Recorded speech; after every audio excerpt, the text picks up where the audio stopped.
Hello, everyone, and welcome back to another episode of Matrix Dialogues. In this episode, I sit down with my longtime friend Sawyer Marcum, a field artillery officer in the Army National Guard and an up-and-coming country singer. Sawyer shares his powerful story of resilience and purpose, navigating the loss of both parents while pursuing his passion with unwavering determination. We explore his journey in faith, the discipline instilled through military service, and how he channels his experience into his music. From the grit required to compete in life's toughest moments, to the role of faith and finding strength and direction, Sawyer opens up about what drives him.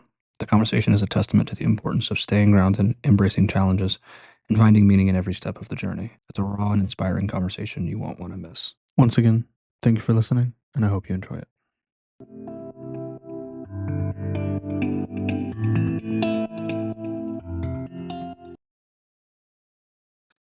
Hello, everyone. I'm your host, Austin Boozer, and we're back.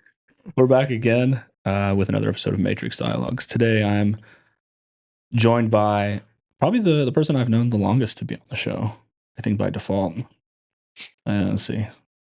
Yeah, no, well, minus my son, yeah, but I still have known you longer than that, actually. So, yeah, no, you're the longest running friend per se to be on the show. I don't even have a good, how much do I riz you up for social media here? The great Sawyer Marcum, everyone. How you doing, buddy? Doing great, man. So Sawyer and I have known each other since he was probably what? How old are you? You're 26 now? 25, about to be 26, yeah. I think I've known you since you were 13, 12, 13. It's been a long time. It's a long time. This Bentley's almost 11, yeah. And it was before then. So yeah, solidly a good 12-ish years or so. Man, how have you been? We haven't got to sit down and talk I know, in quite a little while, so I'm really just excited to just catch up with you more than anything. Me but obviously too. Then to hit some of the stuff that that we're going to cover today. But what's been going on with you, man? A lot, man. A lot. Yeah. Between I got a new job. Mhm. I'm dating a girl. Yeah. And he's not gay. Yeah, all right. Not gay. Sorry, fellas, he's good looking, bro. Contrary to popular belief, he's still a little gay. Yeah. Yeah. Got a girlfriend. Yeah. Moved back home from Oklahoma. Yeah. And music also has been taking up a lot of time. National Guard's been taking up 1 week in a month. 1 week.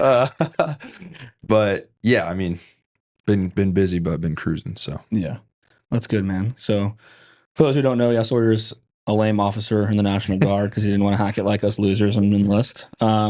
Smartly advised by me, and in that regard.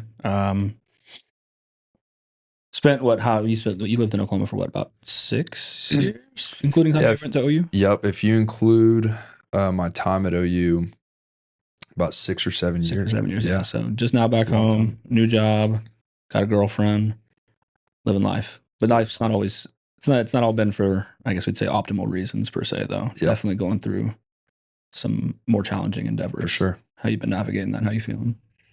It's been all right, man. It's been obviously like the move back was pretty like drop of a dime. Mm-hmm. You know, job's going to work itself out. I didn't know what I was going to do when I decided I was going to move back. I didn't know where I was going to live. Mm-hmm. And decided to move in with my sister and her husband, and the job did end up working itself out. And so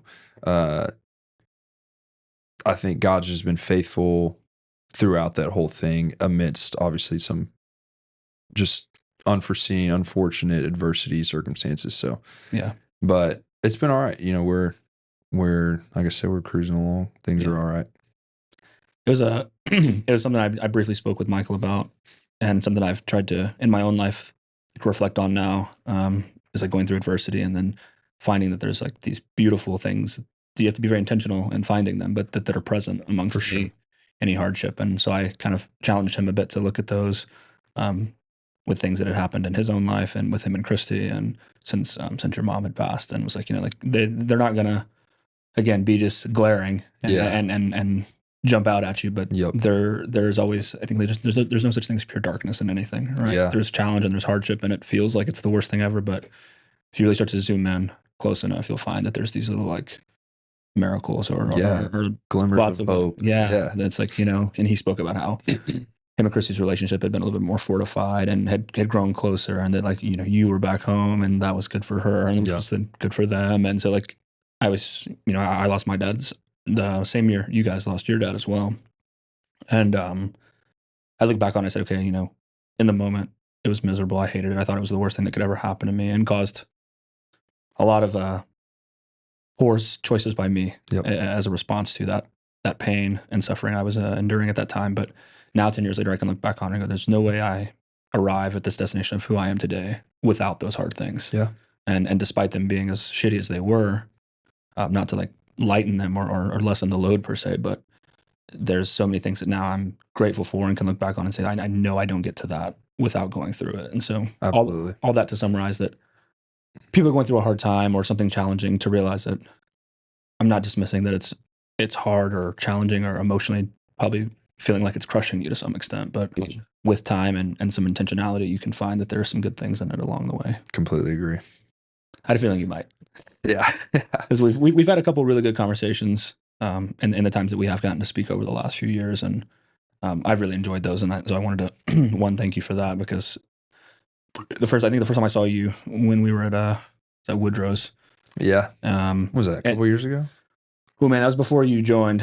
That was when we really had like a long conversation about that. That was probably 2-3 years ago. 2-3 years ago, yeah. I'd say at least like post-COVID, so I'd say like 2021. Yeah. Maybe early 2021. Yeah. And I was just kind of really starting to get out of like being in a not so great place collectively after I'd been there for a few years, abusing some drugs and trying to just do anything to escape the pain of the reality that I was avoiding. Yep. We talked a lot about God. We talked about our faith and how that had helped you navigate some things in your life. And so it kind of made me introspect a little bit on that and reassess my own. And I've never shared that with you, but that was something that came from that, and I'm grateful for it. Yeah, that's awesome, man. So big shout out to you in that. And but then we talked about the Army, and I had really, when I was really starting to think about like considering intentional people I could speak to who I thought would have a good breadth of conversation with, you were definitely one of the first people that I had thought of. And I was like, how do I ask? And are people going to be willing to do it? So having to kind of overcome my own fears there, but I'm glad that you were willing to do it. So I'm glad to be here. I guess we'll just jump right into it. I'm going to like go right off of the list. So this is one I didn't prep you for, but it was something that I thought about. I know in your Instagram bio, you have that Acts 20 verse 24 verse there. And so I guess why, like, what does that mean to you?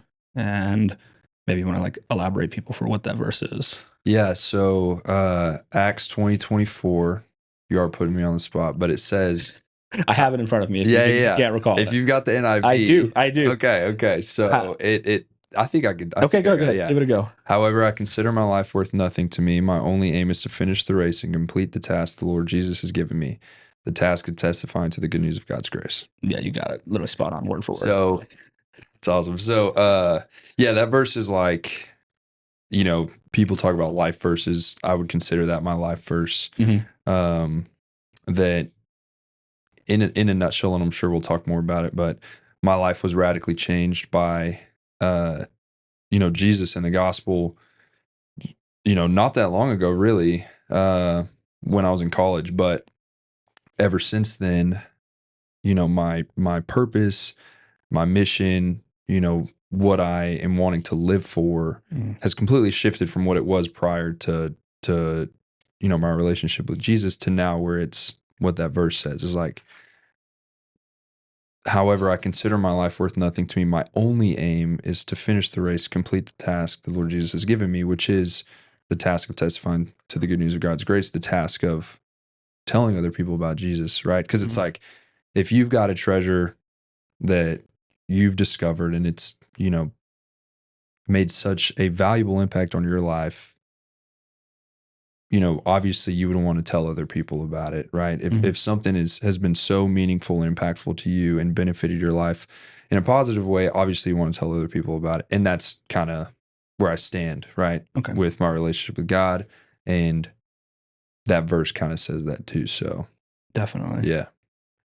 So you kind of said that, it wasn't that long ago for you that what you were living for and the purpose behind your life shifted. What I know, because I know your family and and whatnot that you grew up in church, and so Yeah. that was an adamant part of your life. But what really shifted for you in college that really altered everything for you? Yeah, so I did grow up in church. We'd go every Sunday. I went to Young Life like in high school and stuff. And but I would say there wasn't really any sort of like relationship between me and God. It was kind of just a check the box kind of deal. Like, Yeah, like an obligation. yeah, Like like I an go, so obligation. I'm gonna go. Yes, like my family wants me to go. My mom and dad want me to go on Sunday, so I'm gonna go on Sunday. Yeah. They put us in private school, so I had like for a while I had Bible class and I had all that stuff, and I had a lot of head knowledge, but there wasn't really stuff stirring in the heart, right? And so when I got to college, because I didn't really have a relationship there wasn't really any sort of a relationship with God. There wasn't really any sort of, the Bible talks about fruit, right? Like I did a lot of talking and not a whole lot of walking. Yeah. I said I believed in one thing, but then the way that I lived was like completely different. And so, I was drunk almost every day of the week. I was doing drugs. I was, just in, like inappropriate relationships with girls, just trying to, do everything that everybody tells you will like give you true satisfaction in college.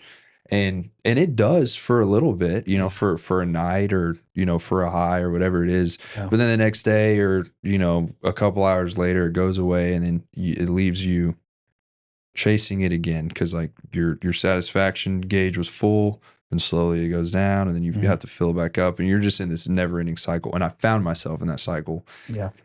And man, fortunately I met a guy, named Logan Harmon who, today is like one of my best friends, but he saw that in me. He saw that I was, chasing after those things and that I was obviously desperate for, something bigger. And so he took me out to lunch one day and, he just shared the gospel with me. And he told me, there's nothing in this life that will ever fulfill you like a relationship with Jesus. Right. And, God, he created man sinned, right, for the first time, and now this world is broken. However, God in his love sent his son Jesus to die. And if the book of Romans says, if you confess with your mouth Jesus is Lord and believe that God raised him from the dead, you will be saved.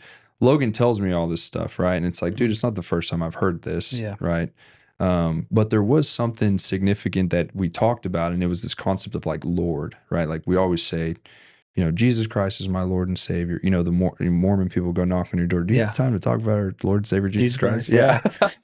Yeah. And but like this word Lord is like it's a lot, I think, more significant than people make it out to be. And it literally means like master, right? It means like ownership of whatever it is, right? And so, the way that Logan and I had talked about it when we were sitting down at lunch was, for me, Jesus was Lord of my life on like Sunday mornings when I was at church. Yep. And like Monday or Tuesday nights at Young Life. But like I was Lord of my life Thursday, Friday, Saturday, Yeah. And lordship means like complete authority, not partial authority. And so like I said, that was, to make a long story short, that was kind of the point in my life where I was like, man, I don't know if Jesus is Lord of my life. Like, I think I am Lord of my life. And so there was a moment where I said, I've been looking for satisfaction in all these different things and I had nowhere else to go. And so I went, to Jesus and I decided, what, Jesus is going to be Lord of my life. And, I remember that day like it was yesterday that there was, a moment of like submission, to God. And since then it hasn't been perfect, right? I mess up every single day. Still a person. But there has been just a complete heart change in like so many different areas of my life. And, the desire to want to, like, I know that my satisfaction and my value and my worth is not in any of those things that I used to look forward in. I know that it's in God. And there's this sense of like hope and peace and security in that has helped me, to go full circle. That has helped me to have, this undescribable peace through like my mom passing away and through her whole like cancer journey and stuff like that. So I think without the foundation of faith through all this stuff, it would have been significantly harder to get through. 100%. What are some of those like key areas that you can look on that you described there that you say that your life, you can see the difference where you can feel that peace or that fulfillment? I mean, the biggest one, like I said, is the hardship, right? Like if you haven't gone through something that's hard yet, like it's not an if, it's a when. Exactly. Like adversity is inevitable. And I think if I didn't have that foundation of faith, I'd be trying to cope with other things like alcohol, like drugs, like girls, whatever it is. Yeah. And just like I said, like I mentioned earlier, like I would have just been caught up in that cycle. And so my desire to like try and cope with those things is so much less than, prior, because I know now the reality of those things, that they provide temporary satisfaction. They're not, that's why you got to keep chasing it. Whereas there is something else that can fill that hole for good. And it's, like I said, the relationship with the Lord. And I'd say that's, to answer your question, that's probably the biggest thing that I've seen for sure is, there's something bigger than myself and bigger than all those other things that I can cling on to for hope and peace through hard times. Yeah. So you'd say it comes down to, like you said, navigating the hardships has been the easy area for you to identify where you're more capable. Absolutely. Say. Yeah. Okay. I'm going to just push on you a little bit in a devil's advocate way per se here, because I know a lot of people who would maybe, again, like you said, have grown up in that environment. It's not the first time they've heard this. And, it's just hasn't maybe stuck for them or hit that right note for them to be able to be like, yeah, but, like life still sucks. Absolutely. I'm really like, I hear you and I've heard it before. And though I may know it's true, that acceptance or that submission per se. And I'm trying to think of how I want to go about presenting this is whether I think it's with Jesus or anything, like having something else to believe in that's in the sense bigger than you is where I think a lot of people find that solitude or that peace. And maybe they inadvertently like direct that to a relationship with a spouse or their children or whatever it is. And they say like, this is more important than me, right? They're giving it that power of this is more important than I am or bigger than me per se in that way. And so that's kind of what they lean on. And so they never really feel the need to cultivate that relationship with God. Do you think that's valid, or do you think you can see the people going a different way with it? So they're saying they're making something else in their life per se that thing. Like you're using for me, it's God, Jesus. For them, they're maybe not nullifying it with alcohol, drugs, or whatever, but they're placing something else in that spot, and they're like content with that. And that's I mean, that is a I would say like really common, right? I think that's and regardless of where they stand with the Lord, I think the wrestle is worth it. So like, even if someone completely disagrees with what I'm saying, at least it's like, it's a thought-provoking thing that I think is worth the wrestle, like I said, because at some point, we're going to die, right? That's a fact. Yep. And at some point, that's what kind of everything boils down to is like, and it's not, and I hate using that as like cause some people will try and use it as like a scare tactic of like, you're going to die one day. Where are you going to go? Yeah. But it's like, when you start thinking about, life after death, it does like provoke some pretty, deep thoughts per se. Deep thoughts, man. Definitely. And, I don't think it should be used as a scare tactic, but, in its entirety. I think it should maybe, like I said, provoke some thought to it. But like I said, that is a really common mindset that people have, and I think it's worth the wrestle regardless. I agree with you there. I think a lot of people's issue to religion or anything, something lately I've been dissecting as I talk to more people and just ask more harder questions, is that anything can be presented in a negative way, whether that be religion, a thought towards the economy, a political view. Like, you know, there's an ability to, if you twist something just the right way, like you can make it malicious or negative.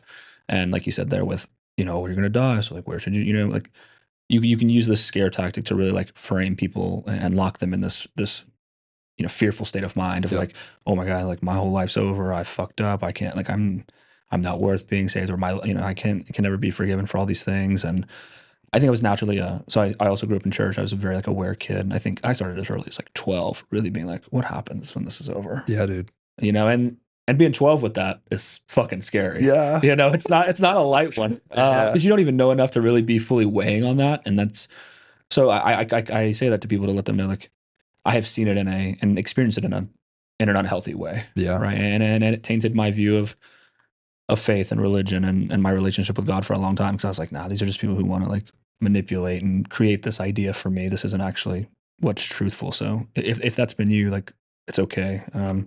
Again, there's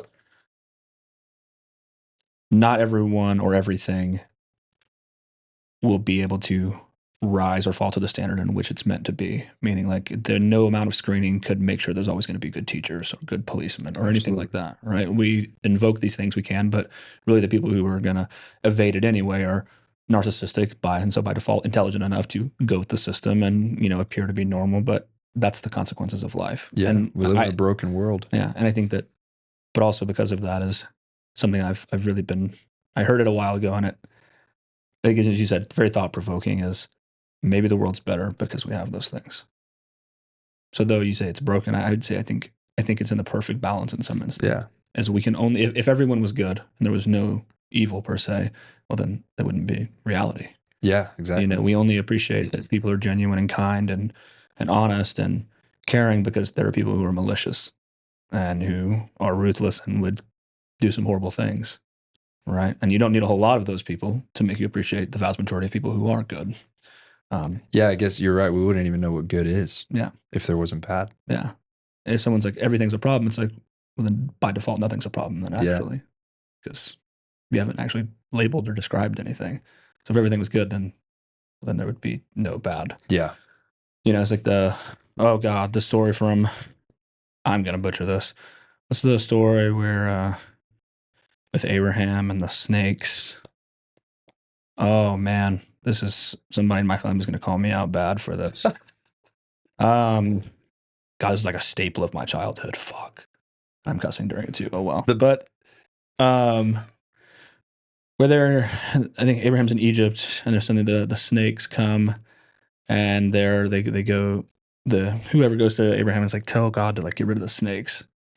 And he says like, essentially it's kind of what I'm saying there. It's like, would you rather, I'll give a couple other contexts of it, is a life without hardship isn't actually a better life. Like a life with the ability to endure hardship is the better life. Yeah. Right. And so in the snakes, they're like, would you rather have like have the cure to the poison or never see a snake? It's like, well, in life, like you said, hardship's inevitable. You're going to go through something hard. It's not going to go the way you want it to. So would you rather like try and gear someone towards a life of never it being hard or the ability to endure the hardship? Yeah, absolutely. And that's essentially the same story there. I'm ruining the whole story, but but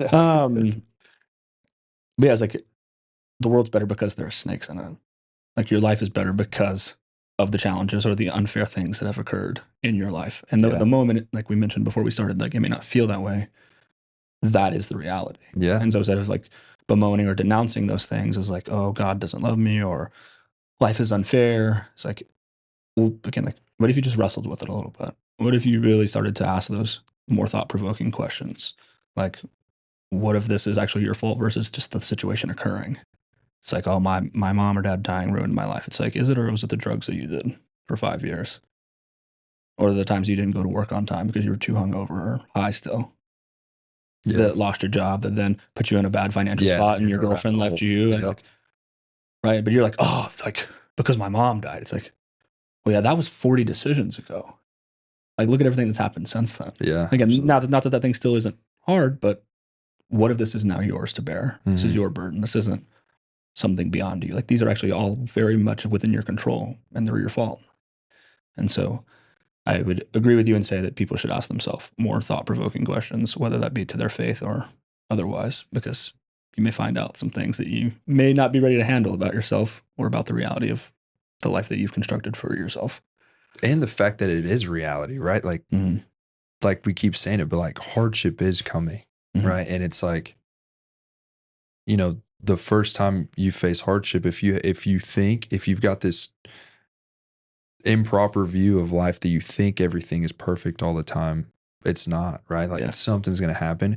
And then if you have everything go your way all the time, the second something bad happens, if you're not prepared for it, or you never talk about it, or you never sit down with a friend and even have these like hard conversations of like, you know, the world's not all butterflies and rainbows, man. Like, then it's like, you know, the reaction to that hardship is going to be, it's going to be tough. And it's going to be, and I know that because like everything was solid, everything was good for me, man, up until my dad passed away. Yeah. And, you know, it was like, I did turn to drugs, alcohol, girls, like, and you are right. Like there are consequences for those actions. Mhm. Right. And it's like, I did try and blame God. I did try and blame anybody but myself, Mhm. as opposed to, you know, this is reality. I'm responsible for my own actions, you know, Yeah. and I've been choosing these things to cope, and they always leave me more empty than I was before. Yep. And so at some point there's got to be that switch, but yeah, it is, you're right. Like that is the reality for everybody. Mhm. And so it's a blessing to be able to like talk about it too with somebody else. Definitely. And it's like, you know, for people listening to this too, if they've never had any sort of hardship, you know, it's coming. Yeah. And, you know, there's going to be a fork in the road of how you're going to deal with it. Yeah. So I agree. Yeah. Well, let's get to more of the ones you're a little bit more prepared for. But I think that one from the hip worked That's out great. pretty well. Yeah.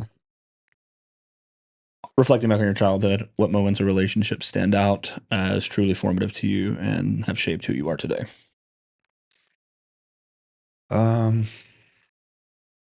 You know, obviously my family, my younger brother, my older sister, my mom and my dad.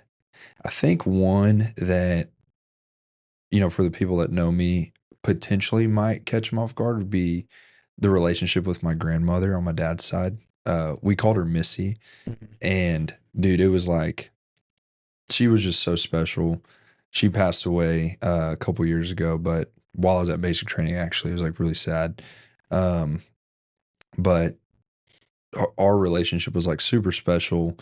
Uh, you know, her son, my dad, passed away, and I feel like that grew my bond with her even closer.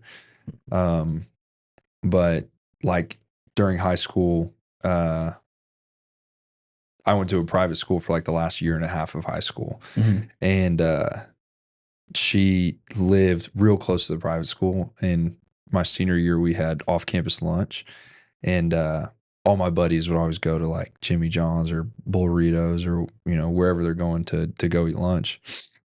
And I would always go to Missy's house because, you know, I just enjoyed, she lived by herself. I just enjoyed catching up with her. She would make me lunch. I would kind of help her with things around her house. And it was just a really special relationship. And it was funny because like some of my buddies, and if they hear this, they're gonna think it's hilarious, but some of my buddies would, you know, lunch would come around and they'd be like, you want to go to, you know, Chipotle, or are you going to go to Mimi's house? They just kind of clown you a bit, fuck with you. Yeah. And it's hilarious, like thinking about it, but that for sure is a relationship that, has just meant a lot to me. And, I miss her a lot, but it was a really, impactful relationship for me. What do you think those, whether it would be that one with Missy or like with your mom or dad, really shaped? Like, what things do you find yourself taking from those people today and incorporating them into how you live your life?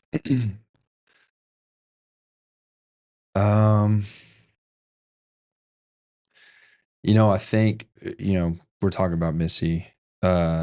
Something that she would do often is like, we would spend a lot of weekends with her. Like my parents would just drop the kids off at Missy and Granddad's house. And um, if anything went wrong as a kid, like I remember one time I broke a glass, like a glass cup in the kitchen, or I broke something else. I threw a ball against the TV in the living room, whatever it was. I would just think like the world is ending. Yeah. And, you know, as a kid, it's like, oh my gosh, I'm in so much trouble. Yeah. I'm going to get Life's grounded. over. Yeah, life's over. Dude. And Missy would always just like so calmly, you know, come up to me and just ask me questions. But she'd be like, hey, come here. And she'd be like, you know, is the house on fire? And no, ma'am. Are you on fire? No, ma'am. You know, are you hurting? No, ma'am. And then, you know, she's asking these questions to almost teach me and tell me like, hey, this is not the end of the world. Yeah. Everything's okay. And so something that, you know, I think a lot of my friends can even like say this about my personality is that I typically don't, it typically takes a lot to like overwhelm me or like some people probably think I'd be less chill in situations, but it honestly, like I just think to myself, like, this isn't the end of the world. You know, everything's gonna be okay. So I'd say that's a pretty valuable lesson I think that she taught me. Definitely. I think what you're saying there is what she kind of gave you was the ability to realize that fundamentally something I try to do with my son is like mistakes are going to happen. You're going to fuck it up. And like, it's like we said earlier, you know, as I was joking, but there's masked truth in it is that the only way through anything is through learning, right? Whether that be how to navigate a relationship or how to do something at work or how to even on your own free time, like how do I become a better runner or how do I do a podcast? Yeah. You know, and people, they always want to get to the spot where it's fun or they enjoy it or they're great at it. It's like, yeah, and that's where we all want to be. But to get there is going to require or cost you the mistakes and the trials and tribulations of fucking it up and getting it wrong and having to learn from it. And rather than, again, I think what I've said a lot throughout many episodes of this show so far is that perspective is everything. You know, it's a blessing to be able to endure the discomfort that you are because it's the truest reminder that you're living, you're alive. Yeah. And to the hardships, you know, similar to that, it's like, it's the proof that, like I said, you're alive, but that everything that is encompassed between the most beautiful and fulfilling feeling we feel when we're loved and when we're around someone we enjoy, or the most devastating heartbreak when we lose someone that we care about, like that's all part of the human experience. And so just be grateful that you get to experience it. For sure. And I think, again, that may sound very simple or easy, but it's really all you can do, right? You know, is just be willing to accept that you're going to have some really great days and you're going to have some days that really aren't doing it for you. And again, due to just kind of how math and statistics work out, you're usually going to have a lot more of the good days if you're really pursuing the right avenues in life. And I find it in myself. It's like when something doesn't go right or I have like a really shitty day, I'm like, oh, fuck, like this is horrible. Why? And it's like, oh, like it's I'm not immune to it. Like there's no level of success or financial stability that's going to like remove me from having to still go through a bad day. And so I just try to like find the gratitude in it and be like, oh, like, this is I'm just like everyone else. You know, and I need to be grateful that I can still, whatever that, maybe again, relationship to the hardship, like, well, maybe it's not, I'm not struggling to buy groceries, but like there's still something going to be there. Right. Again, just the problems change, but they never go away. Absolutely. We'll go to the next one. So you've, if anyone's unclear, Sawyer's lost both of his parents already. So throughout losing both of them at different points in your life, that's obviously a pretty significant thing to go through. But how has your faith helped you cope? You've mentioned that a little bit earlier, but find meaning through those losses. Yeah, you're right. I alluded to it earlier a little bit, but I think I based on like what I believe to be true, and the experiences that I've seen thus far in my like faith journey, there is a hope and there is a peace that I'm able to cling to, that has, you know, kind of granted me, like I said, this, you know, undescribable peace. To somebody else, it's like, dude, how do you have this much peace? And I'm not saying it's not hard, dude. Like you're right. Like there have been days where it's like, you know, just a grown man just bawling, right? because my relationship with both of them was really special. Like I had great parents. Yeah. And it was really special. But at the same time, like I said, through the hardship, you know, the faith that I'm grounded in has, like I said, just given me this hope and this peace and this comfort that one day, faith, they say like faith is believing in the unseen, right? The unseen to me, for what I believe, is one day we will be in eternal glory, and there will be no pain, there will be no suffering. Yeah. And both my mom and dad they get to experience that before I do. Mm-hmm. And so they're, you know what I mean? Like that's kind of that's the thing that brings me peace. That's the thing that I cling to for hope for myself. And so, yeah, I know we talked a lot about it earlier, but no, definitely the same idea. I think maybe what I would ask of you is like, what are some, honestly, like you said earlier and mentioned, was the ability to navigate the hardship, but difference that you saw obviously with when you were much younger and your dad passed, to now, this year with your mom, minus the ability to find that peace. What are some things that you say you feel are different? Maybe just because of the headspace you're in, maturity, life knowledge. Absolutely, man. When my dad passed away, I would say like the reaction to both of those moments of adversity were just so different. My reaction to my dad passing away, you're right, with like maturity, with kind of where I was with my faith, I turned to all of those things I mentioned earlier to cope, to try and fill some void in my heart. Whereas with my mom, it's like there was still, because I'm not perfect, right? There was still some, coping that was happening, but it was just so different than when my dad passed away, because I had already experienced the unfulfillment, is that a word? Of what they had brought before, that I knew, I know this isn't going to work. I don't why even why am I try this again? Or so that was kind of the main difference between. Kind of serves as like just a built-in kind of like preventative measure. Absolutely. Like I've already walked this road. I know there's nothing here for me. Yep. It's like, okay, it's like anything I tell people, the more you do things, the better you get at it. Yeah. And even with hardship, like it's similar, and it's not always about if you can get it right first. It's just like, what things can you rule off that don't work? Yep. But you can save yourself time there too. Yep. I tell that to people who are like, I didn't learn anything from my parents, or I didn't learn anything from people who did X, Y, and Z. It's like, but did you learn what not to do? Yeah. So maybe you didn't learn what was right, but if you can already check off X amount of things that didn't work well, and that maybe you wouldn't like to happen again, like, well, now you've got a smaller sample size to work with of things that actually may be the correct way to go. Yep. Exactly. Yeah. No, I find that I was just curious. That's all about perspective too, right? Like you said, dude. It's huge. And I think that something I have always said to people, and they probably look at me insane, and not probably, they do usually, but I said I would just, if I could, like, what could you change and what would you alter in your life or anything? I said I would just want it to be harder earlier. Yeah. That's it. I just want to take on more and have to figure it out a little sooner. Obviously, like, we can't change it, but, and maybe I'm a little ignorant for that, but I think like everything that I have now that I like about myself in some instances come from things that weren't so awesome, or that were really hard or unfair. And it just took the like intentional pursuit of, how can I grow from this? How can I become better? How can I, as we said earlier, when next time life comes around to put me on my ass, how can I make sure it's not as bad? Yeah. And so I developed these skills and these abilities to navigate those hardships, per se, in a better light. And so it created this resilience and this toughness in me to navigate other things in my life that maybe in comparison weren't as bad as losing a loved one. But, there's a hardship in being an athlete and having hard goals, or like wanting to be successful in a career, or being a parent. And I look at like, where am I pulling these skills from to navigate these certain scenarios? Like you said, people are like, how are you so calm in that? It's like, oh, comparatively. Exactly. My son doing this is like, annoying, but like, I got so many things I can pull from that would be way worse. Yep.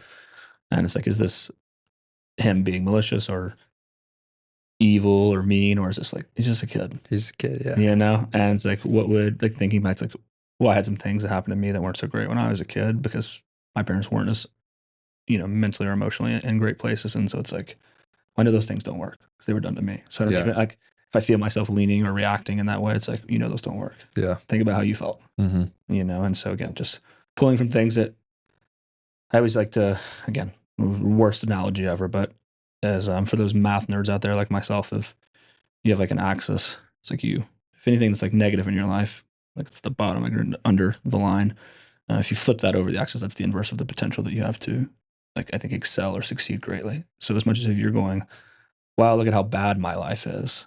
Again, lastly, to perspective, is like, look at how great your life could be. If you flip that over, or you're at negative 30, it's like, we could have positive 30. Yeah. Right. And so if you can make it through whatever life is presenting you, there is the potential to be that successful. Yeah. Firstly, again, it's going to take a lot of intentionality and some hard, tough conversations with self and wrestling and fighting some proverbial demons. But on the other side of it lies probably everything you could want. So, yeah, that's good. In what ways does your faith act as both foundation and a guide, especially when you feel uncertain? I mean, in plain terms, I'd say the Bible is pretty. It's what, it's all people say it's kind of like a game plan, right? Like or like a like a sketchbook that a coach draws up for their football team or whatever it is, for these plays. It literally has that the Bible describes itself in parts of it as like a lamp to my feet, a light to my path, as like you literally just talk about like a guide, as one step forward, one step forward. There are teachings, there are principles, there are examples, there are stories that, a lot of people don't think they can apply to like today. And obviously some things don't, because of modernization. Context doesn't always fit. Yeah. But I think what you're saying is, I enjoy reading a lot now, as to where when I was younger, I didn't. And what I've gained by that is that there's been thousands, millions, billions of people that have been here before me in life, and they have endured. Maybe again, like you said, they don't copy and paste directly to correlation because of modernization or society changing and what's politically normal or acceptable. But like, someone somewhere has experienced the exact feeling you have, and they've probably, luckily for you, we've been around a while, like they've probably wrote about it. Yeah. And so it's the ability to take from those stories or those lessons, and then the verbiage I was using, you have to make it fit to you. Yeah, exactly. So it's like, okay, the snake story. It's like, well, I'm better, like realizing that in my life, like I'm complaining about a hardship and being able to accept and realize that maybe I'm better because of that hardship. Mm-hmm. Like that's just the simple fit it to you now, right? Obviously, you're not trying to fight snakes from like biting you and killing you in your life, but like, there's, again, like you said, there's these roadmaps or these lessons that you can pull from, because there's been so many people who've already experienced them before you. So you're like, that feeling of I'm alone or I'm uncertain or I'm confused. Has anyone ever felt this way? It's like, no, they have, and they've told you about it. Yeah. You just have to go seek it. Exactly. Okay. So I'd say that's, my ultimate kind of guide. Mm-hmm. At least I try. Yeah. Okay. What have you learned about yourself in the process of ministering to others, and how has it transformed your faith? Because I think it's one thing to accept faith into yourself and then, like you said, walk the talk, right? Actually, and live that way. There's a lot of people who are like part-time Christians, right? They love to be there on Sunday and do the gossip and reference Bible verses when it's convenient. But then, like you said, inversely, they don't live their life that way 24/7. Yeah. Right. As soon as it's Monday morning, it's like, I'm the Lord of my life. Yeah. Yeah. Man, ministering has been, I worked for a college ministry for a little bit, like when I graduated from OU, and, it was very, fruitful and rewarding getting to see, God do some really cool things. Mm-hmm. But a lot of people don't talk about it, or maybe don't realize it too. It's really challenging. Mm-hmm. It makes you, it kind of, there's a lot of parts that are challenging. I think for me, it kind of challenged or pushed back against where I was finding my identity. Because, and again, I'm sure we'll talk about this kind of idea later, but a lot of where I struggle to fight against finding my identity is in my performance, right? And, right. Especially as like, a lot of people can relate to that, but especially someone, former athlete, a lot of times they find their value in performance, or they struggle with it. How are you classifying your performance per se in ministry though? So in ministry, it would be like, I would classify it as my ability to like persuade somebody, Okay. or like my ability to, one example is like the ministry I worked for. We had this conference in the winter. It's a huge conference in Dallas, and like thousands of college students from all over come to it. And a lot of times to me, it's like, okay, how many students can I get there, as opposed to like, it was a numbers thing. And and it's sad because, like I said, a lot of people don't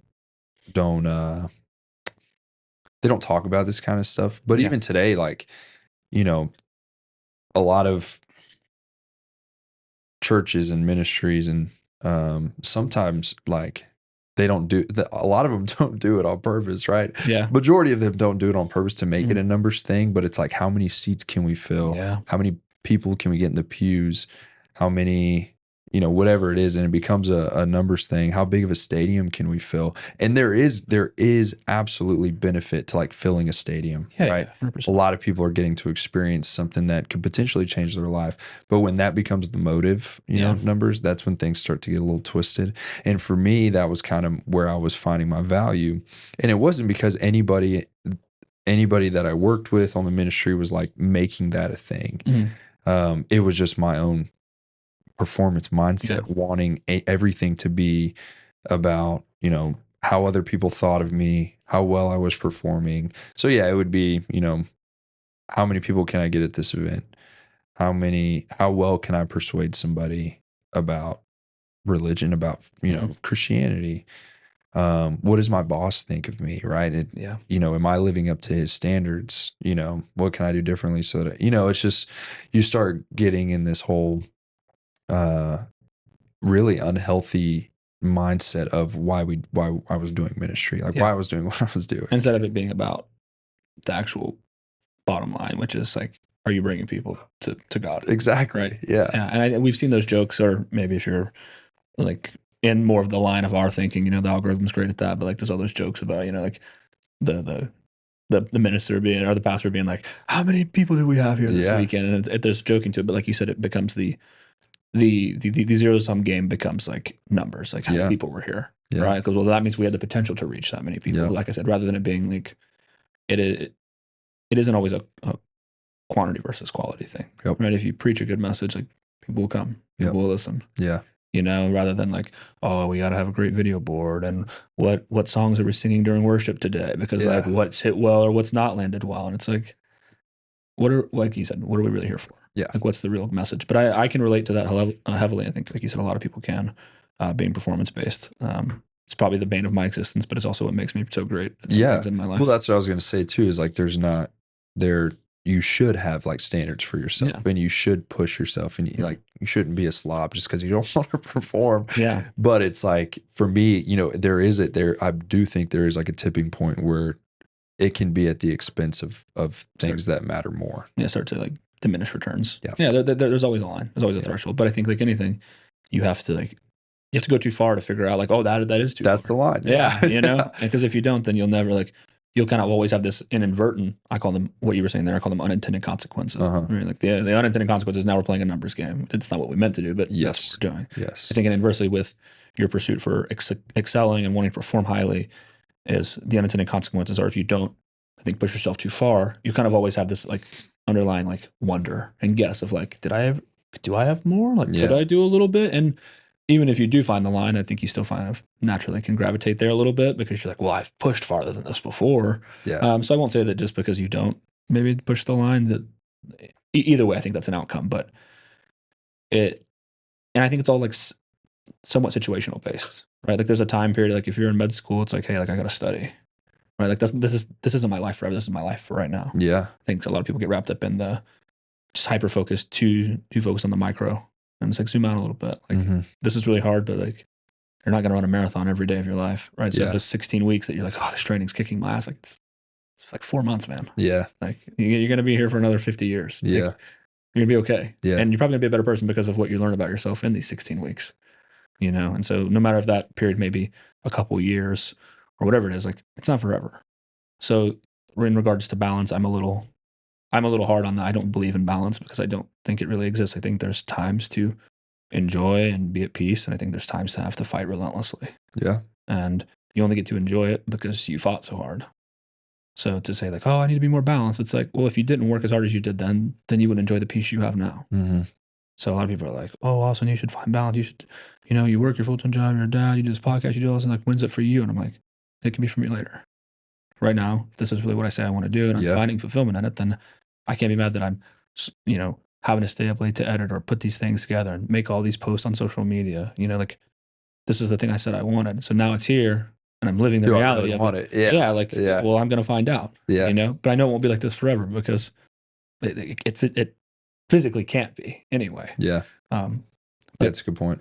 So I think, just offering that to people to realize that it's easy to get sucked into anything. Again, whether I'm obsessed with how good I can do, how my boss can perceive me, how my girlfriend thinks of me, what my friends think, what my family, whatever it is, right? And there's a pro to being aware, right? It's like anything. There's goods and bads to it all. And as long as the pros continue to outweigh the cons, then just be grateful for it. Yep. So, kind of just a little bit of a segue from that last one is, what have you learned about yourself in the process of ministering to others? How has it transformed your faith? Yeah. I mean, probably what I just said of like my like value, I guess, like what my value is not found in, in the context of ministry, my value is not found in the numbers. Yeah. It's not found in,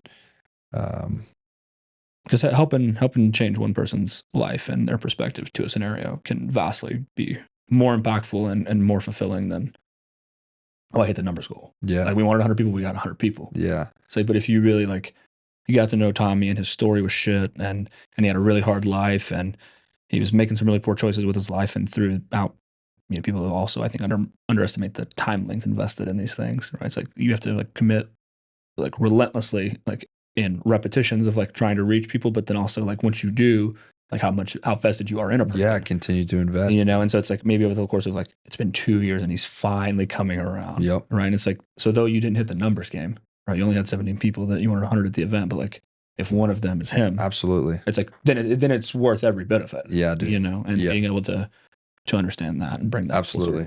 Yeah. I couldn't agree more. Heck yeah. Let's talk. So we'll dip into a little bit about the military stuff. So what made you, we had some talks pre you doing it and I said, are you sure you want to do that? Cause, it's a bit of a fucking nightmare in some aspects, but there's also there's immense pros to it. So one, you want to tell everyone what you do in the Army and, we'll start there. Yeah. I am in the Oklahoma Army National Guard, as a lot of the active guys call him, a nasty gal. Yes. And dude, I'm a field artillery officer with a rockets unit, HIMARS unit, up in Oklahoma. Hell yeah. And you're able to do that even though you live here now. They're not giving you too much flack about it. I didn't know if there's a residency component. So it's, the guard is it's unique where you can, as long as there is a unit that drills kind of in your state, you can live wherever you want. Okay. And even if it's not in your state, you can travel like me, right? I live down here right now, but I really enjoy my unit. I enjoy kind of the leadership that I'm under, the guys I get to work with so much that I don't want to transfer to another unit, right?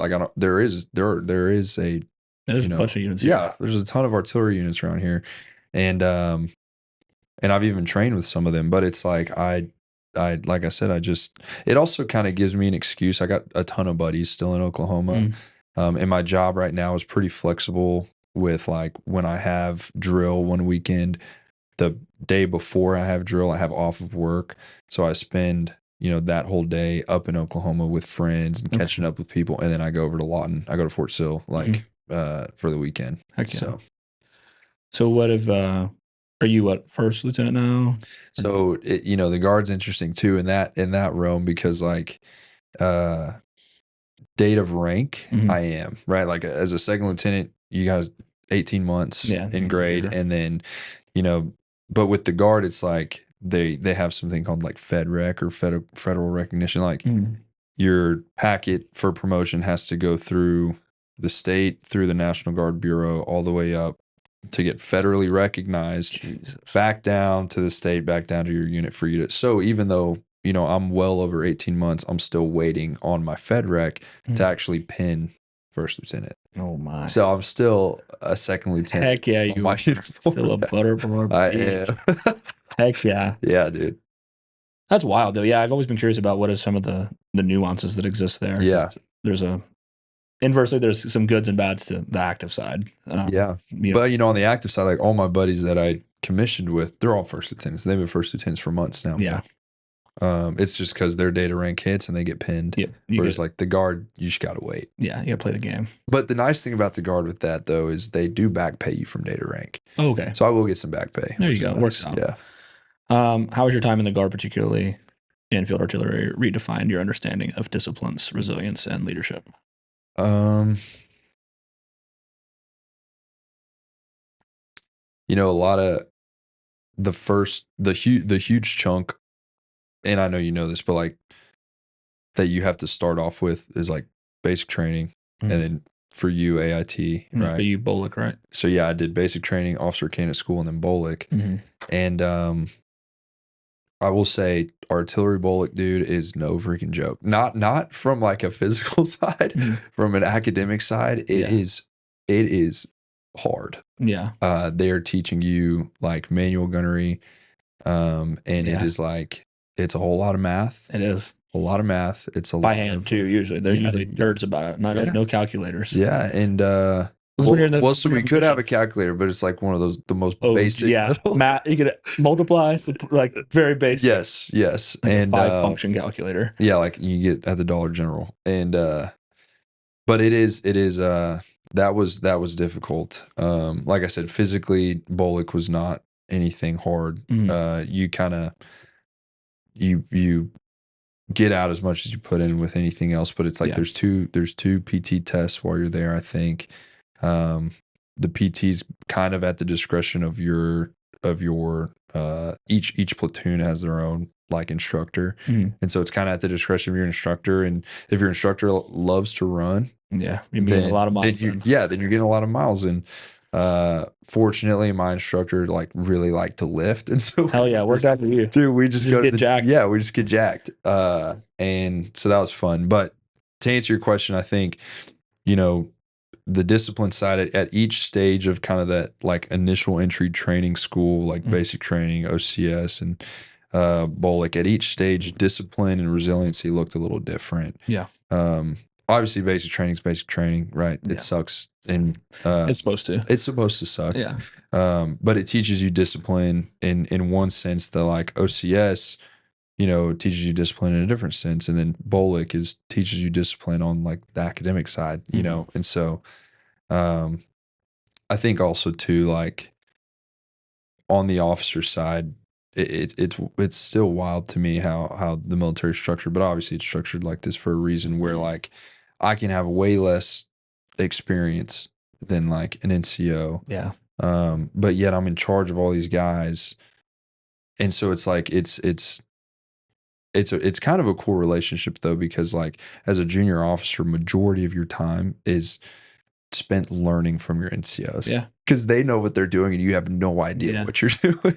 And you're like, what do we do? Yeah, literally. He's not here. What do we do? Oh, yeah. Yeah. Watch and learn, sir. Here we go. Or E4s, y'all do your thing. Yeah. But so I think with theirs, like maybe from a leadership standpoint, from you, it's just an acceptance thing of like, hey, I know I don't know everything. And unfortunately, a lot of your friends or peers are not that way. Yep. Right. And they get eaten alive, man. They do. And I think, but it's like you said, there's a reason it's that structure. I think it's because like, you do come in and you're like, I'm a fucking look at me, you see that? That's a sir to you, and then it's like, all right, motherfucker, I'll kick you in your chest right now. Yeah. And if you really have like a an older, maybe calloused NCO, especially in like right now, guys who maybe were in the early 2000s and are Yeah. have like E7s, E8s as your or E7s like as your platoon sergeant, and you have that kind of guy, it's like there's so much you can learn there. Absolutely. Right? And again, just like anything, perspective. Like if you Yeah, could be dude. willing to be like, hey man, I don't know. You show me you show me how this should work. Yeah. Right. And then also can like be a little bit of your judgment, like use your own judgment to like subjectively say like, okay, hey, that's really good. And I like that. And I'm like, I don't agree with that. But like, Yeah. okay, noted. Like I don't like that. So maybe Absolutely. we can alter, and like just being able to like yin and yang to those scenarios, I think is huge. And I think a lot of people don't, like I said, just don't approach those opportunities in leadership the right way. They think it's like, I have to have the answers. It's like, no, you just need to right now you have to be willing to learn, like, no, you don't know the answer. Yeah. And like that's the spot you have to start in, so Yeah. that you can one day actually, when you're a captain, be like, hey, no, this is what we're gonna do. Yeah. When you're a commander, it's like, yeah. Heck I agree. Let's see, which one do I want to go with? Can you share a choice in the military that really tested you, whether it was in your discipline, your personal beliefs, or resilience? Yeah. Man, I would say Bullock earlier this year, because I waited like a year and a half to go to Bullock after I'd finished OCS. That's just another deal with the Guard. Is like, the active guys go right after they commission. Yeah. But with the Guard, you kind of got to wait on state funding and all that stuff. But Bullock earlier this year is when things started really going south with my mom and her health.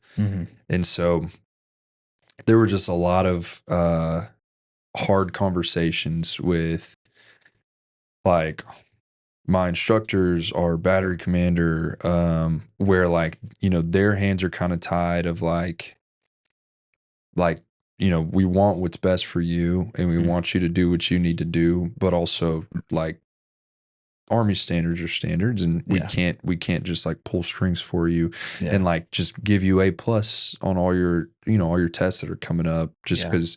So that whole process was really difficult and really did test. It was just really challenging because like, I was up at Fort Sill for however long it is, 4 or 5 months, and halfway through Bullock, when you're in, the hardest academic part of Bullock, I was having to drive down to Houston all the time because my mom, she was in the hospital.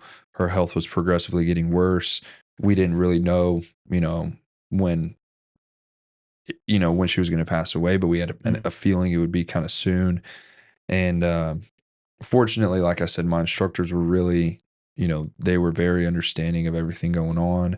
And they're like, hey, look, you do what you got to do. We'll sign whatever pass we need to sign. Yeah. And they even told me, they're like, we will make sure that you get caught up. Like if it means, we're staying out, or on a weekend, we have to meet with you, or, at 7 p.m., 8 p.m., 9 p.m., we're sitting with you and studying before a test. Like we will make sure that you're caught up whenever you get back, which, they didn't have to do that. Yeah. It's just because they're solid men. But that really tested me, man, because I remember sitting down with my battery commander, and he was kind of the one that's like, man, I'm very sorry this is happening, because he's a human being, right? Yeah. You take the rank away, everyone, we're a human being. Yep. And he's like, it was kind of a human being moment where he's like, I'm really sorry this is happening, man. Like, obviously I wish this wasn't the case for you. If you want us to recycle you to the next class, we absolutely can. Yeah. And if you end up missing, these kind of milestone tests that you have to take or events that you have to complete, then we have no choice but to recycle you. Yeah. And so it kind of, everything was kind of tested with discipline. The way things were tested during that whole situation was like, even though I was going back and forth from Houston to Oklahoma, dude, like every night I had to grind to like understand manual gunnery. Yeah. And I did go to like one-on-one sessions with like, both of my instructors, and while all my other buddies were at Scooters, which is like this like notorious kind of ratchet dance hall in Oklahoma, I'd be doing my best to kind of get caught up during that time. And so that was a really challenging time. And by far the most challenging thing that I've had to do kind of during my time in the military that, is kind of like where there's tension between personal life and military. You know? What do you think that tested for you on the belief side? Do you feel any tension in your faith? While she was like sick and stuff. Yeah, just with like your life at that time. Yeah, it did, man. It for sure did. It tested, I guess, like, do I really trust in God's timing of everything? Like, really, like right now, God. Right now, yeah. Like this is. I just got to get through Bolic, and then like I'm good, right? With the mandatory schools. Like really, God, like right now during the hardest part of Bolic, but also like timing of like just everything general happening with my mom. Like really, God, like this young, like I already lost my dad. Yeah. This young for me, for Logan, for Christy. So it really, I guess in general, just tested my faith in God's like sovereignty or his like his providence or his timing. Or even the plan per se. Yeah, the plan, right? Yeah. To put it simply, yeah, absolutely. Yeah, I can always, in the moment, those things are like, I can't even, I feel like I'm pretty articulate, but I think I can even struggle to find the best word for, it's just challenging. Yeah. To endure and see the, like you said, to kind of wrestle with that emotionally, like kind of, and fight that, like, why me? Why right now? Yep. You know, and it's like, again, we're all people, so it's normal to kind of like feel yourself kind of stepping in that direction. But I always think that especially maybe now, I guess that's a question to ask is like, what do you feel now after it's all over? Well, it's kind of like you said it, you know, we've alliterated to it multiple times, but looking back, right, you're able to kind of see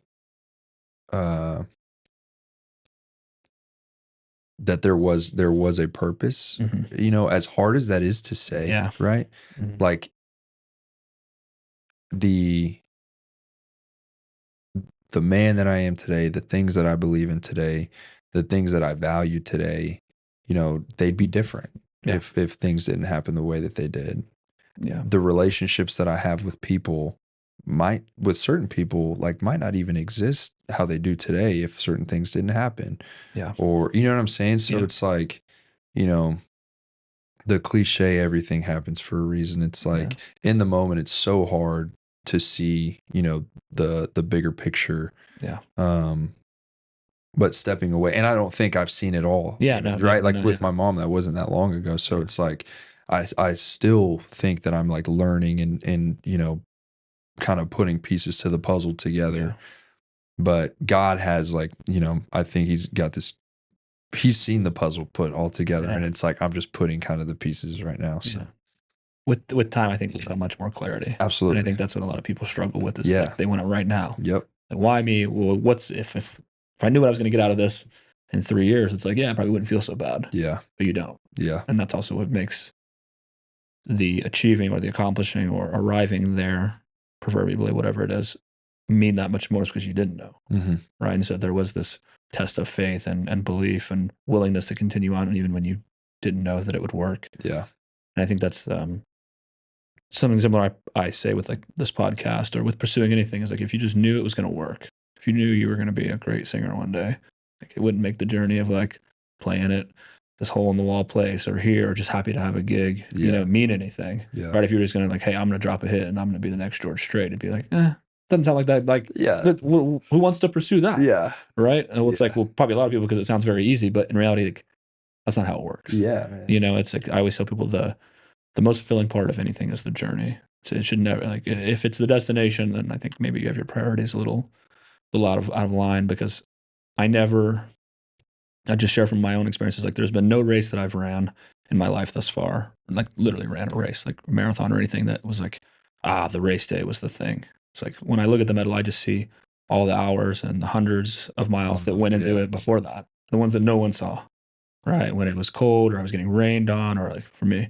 legit times I pissed blood after because I was poor at hydrating and thought I was dying, you know, like, but I crushed the workout even when like the opportunities were stacked against me, so that I can show up on race day and know like I did everything I could to make this moment the best it is. But it's never like, those 26 miles on that day were everything. It's like, no, it's the hundreds of miles that were months before that, on the days I was tired or I was hurting and my body was fatigued, that like I did, like, that's what I think of. Yeah. You know, when I look at my degree, I'm never like, oh yeah, like walking across the stage, like that was such like, even in just true time perspective, that was, I think it took me 20 seconds to walk across the stage, you know, and shake the dean's hand. Like, great. Like, it's the times I had to study for the test that I didn't want to, or the project that was like whooping my ass and everybody had to get their grade curve because we all fucking sucked. Yeah. You know, it's like, it's all that That was it the is. best when teachers would curve your grades. Oh my God. Is the class average is like a 63 and they're like, yeah. are you going to get fired or are we all going to get a curve? Yeah. Like, something's going to shake here.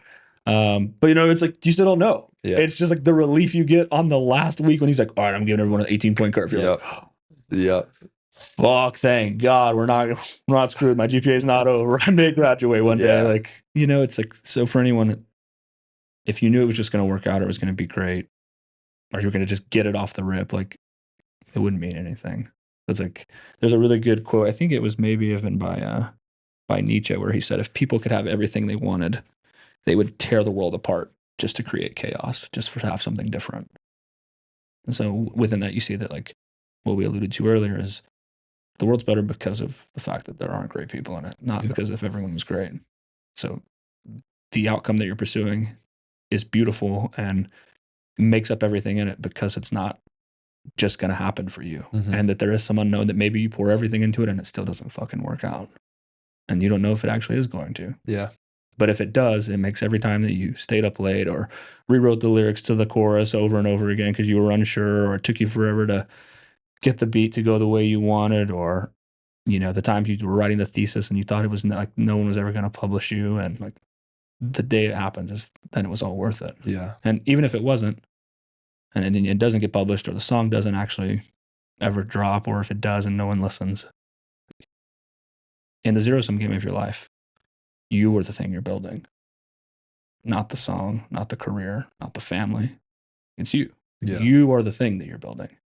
And it's like, there's no such thing as like a zero return. Because it's like, to be someone who could endure all of that and continue to pursue it, that's not nothing that you got out of it. So maybe the thing that you were seeking you didn't get, but again, like the perspective of like, well, what did you get? Yeah. You became someone who could do an infinite amount of work and see no return. Mm-hmm. And that's not nothing.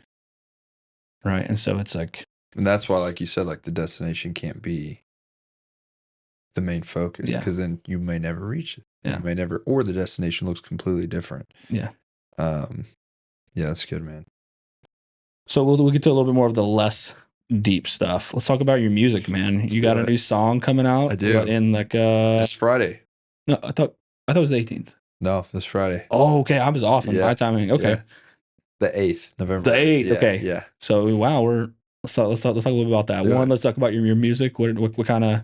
So I know you've been singing forever. I remember the old like fucking Facebook clips of you singing to like Mario and stuff. Yeah, dude, those were hot. Yeah, they were. That hitting. one kind of blew up. I think the "Let Me Love You" by Yeah, you always had a really great voice. Thanks, man. Yeah, I remember that video. I was literally wearing like a V-neck and puka shells. I think that was kind of the thing back then. It was pretty. It was hitting, as the kids say.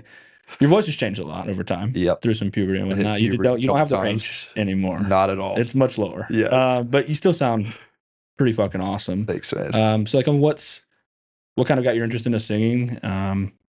You know, and then kind of then let's just kind of journey through that. Yeah. I took piano lessons for a long time. Okay. I don't know if a lot of people knew that or not, but I took piano lessons for like 7 years. And that is what kind of, I think, that and a mixture of like, my mom and dad both just had great taste in music, but like polar opposite, like stuff that they listened to. Obviously, my mom being Hispanic was a lot of like proving cumbia and like, you know, kind of that like that kind of stuff. And then my dad loved like probably 80s, 90s country, but then also was a huge classic rock guy. Hell yeah. And so completely opposite, or like not opposite, like different. Yeah, it's very different ends of the spectrum. Very different ends of the spectrum. But between like the piano growing, maybe like my love for, you know, the theory-esque side of music,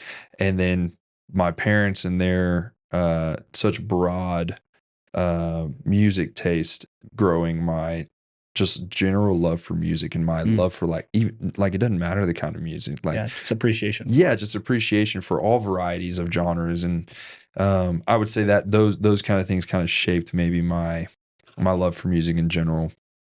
And then basically, so I took piano lessons. My mom sang a lot, like just around the house, she would sing all the time. Yeah. So I would say I'd credit her with like probably initially maybe having the nuts to just like sing out loud.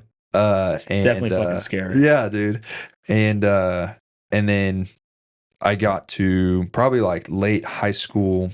I think it was around the time my mom came home with like a pawn shop guitar. She was like, "Hey, I figured you'd want this." And I was like, "I don't know how to play guitar," but I was so excited because I was like, man, I quickly learned that it's really hard to just like whip out a piano and start playing, right? Like you're at a buddy's house. Yeah, you can't put it in your pocket. But like a guitar, it's pretty easy to carry it around and whip it out and start playing it. And so I really wanted to play the guitar. Well, I remember watching a YouTube video that was called like Learn 50 Songs with 4 Chords on the guitar. And I was like, dude, this is it. Because then even if I don't really know how to play guitar, I can make it seem like I know how to play guitar with just 4 chords. And dude, it was so hard. Like it was so hard. It was so hard. It was just 4 chords. It was so unbelievably hard. What were some of the songs on there? Dude, it was like a couple maybe big ones that maybe people would know. Yeah. You'd be blown away to know you could play just with 4 chords. Oh my gosh. Almost any like pop song that you can think of. Okay. Almost all of them have the same 4 chords. Okay. I'm trying to think of some of the ones that were on there. There was a lot of like what were some, like the 2010 hits. Oh God. Show our age. Yeah, I know. I don't know, anything by Bruno Mars probably. Bruno Mars came to mind too for me. Like there was some Bruno Mars on there.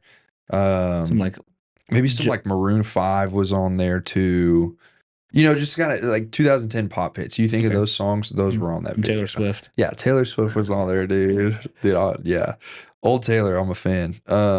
But it was so hard, so I got really upset and I put the guitar down for like months. And then whatever, I don't know what happened one day where I'm like, you know what? Screw that, dude. I'm going to figure it out. Yeah. And so I sat down, watched the same video, and ended up teaching myself guitar by learning 4 chords at first. And obviously, it is what it is now, but that's like what started kind of the guitar side of things. And then I think I probably wrote my first song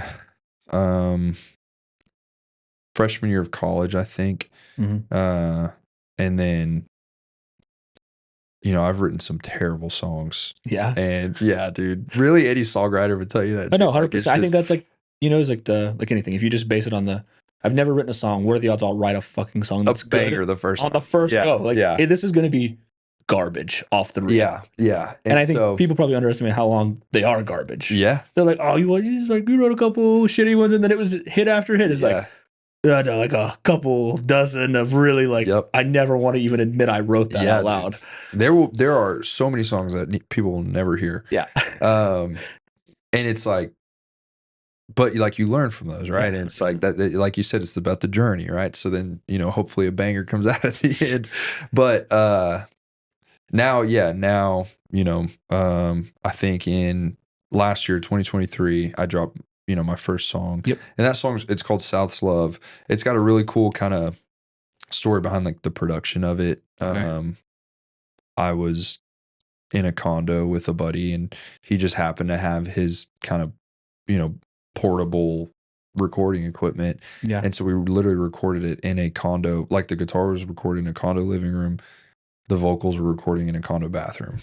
And then his name's Caleb Dukes, man. He is so talented to where he took those audio clips and took them back to, he was at school in Nashville at the time. And first he was studying this stuff, like he was studying production engineering. To be like engineering. Yeah. And man would just worked his wizardry, and now it is what it is. And you would never know that it was recorded in a condo bathroom. And then earlier this year, so then obviously I was gone for a long time for like Army schools and stuff, and some life shit. yeah, I couldn't really do a whole lot of music stuff. And then recently it's been picking up now where we're getting some cool opportunities as a band. I've got some buddies playing with me Yep. now to play some cool places. So Definitely. that's, in a nutshell, that's kind of where we're at now. Yeah. I love that was fucking done in a, yeah, you're right. I think you never would know. What's the best way to segue that? I think the optimal state isn't needed to produce something dude. quality. Yeah. Right? A lot of people think like, well, I have to have the right equipment and the right space and the right whatever.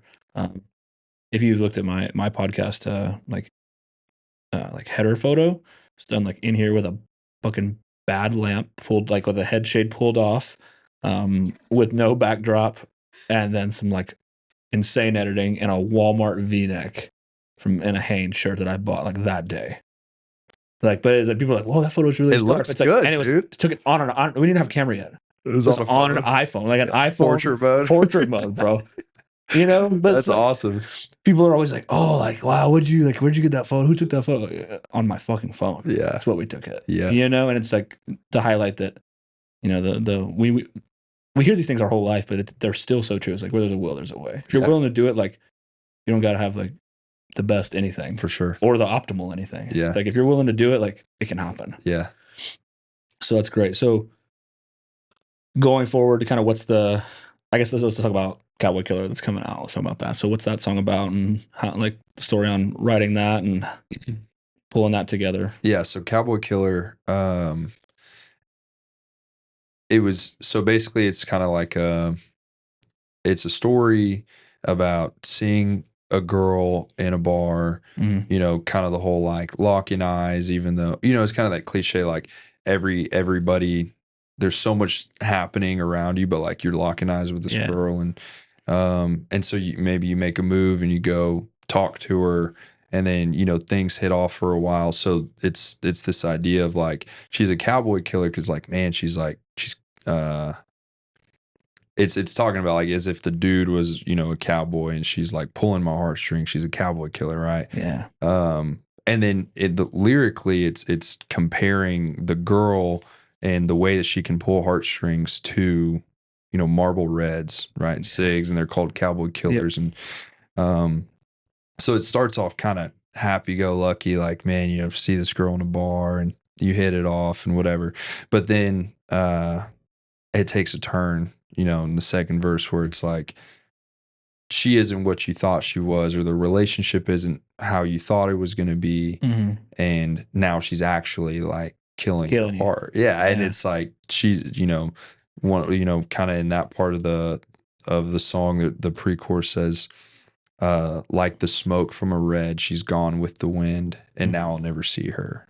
And it's like, she's a cowboy killer. Like that's, that's kind of what it's about. Yeah. I like the satirical language and the metaphors used there. That's really dope, man.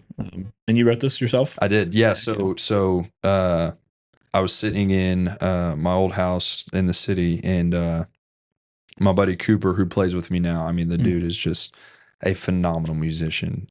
Just shreds the guitar. Hell yeah. And when you came out to that show, he was there. He was playing the electric guitar. Yeah. But he sounds good, man. Yeah.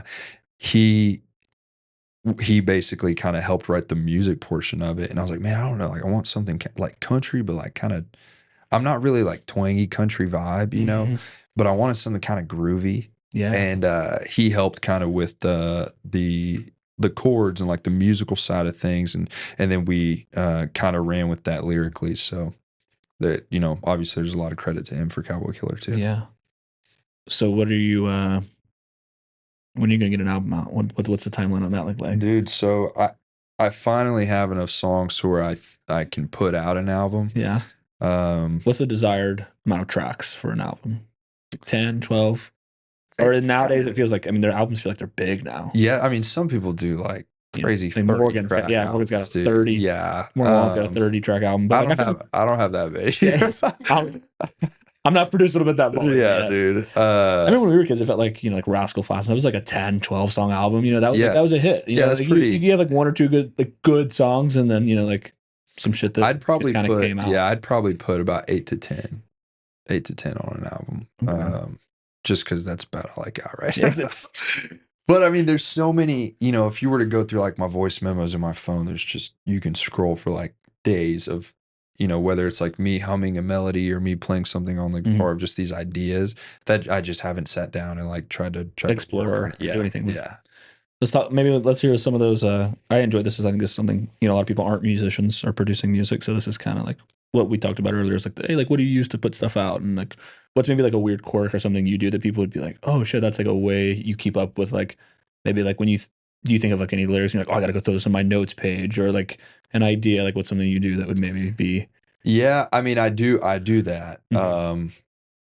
So it's interesting, probably to answer your question, that songwriters and musicians have different methods of like, you know, getting from point A to point B, from beginning of a song to where it's an idea to where it's a fully produced, you know, track.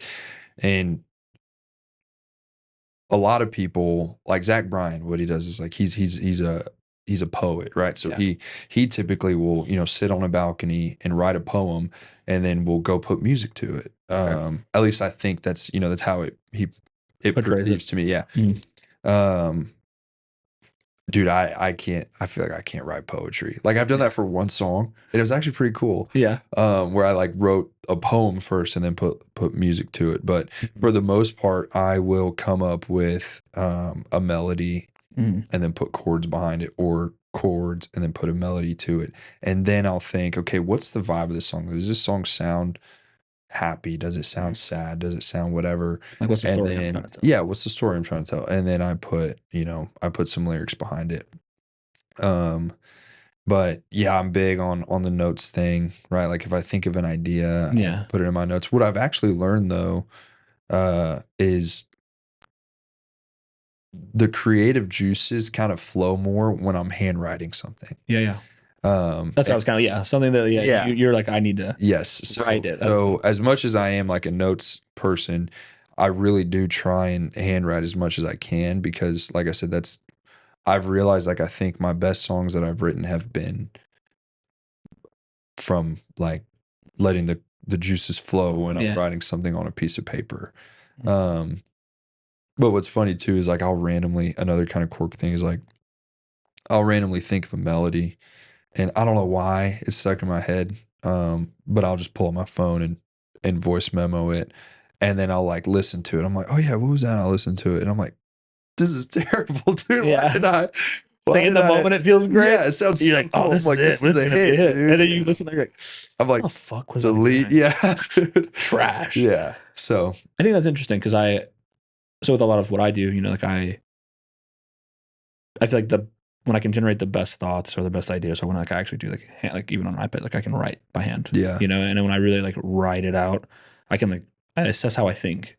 You know, as I'm not just saying it or typing it, seeing it, like I'm actually having like every word is very like intentional, right? Like I'm creating it in real time. And so then there's this kind of wrestling with my own thoughts. I'm like, well, wait, okay, does that sound like what I want it to?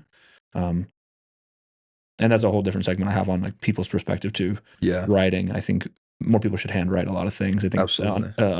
I get how we've gotten like typing is way easier and way time efficient, and you can type 1,000 words way faster than you can write it, even if you're quick at writing.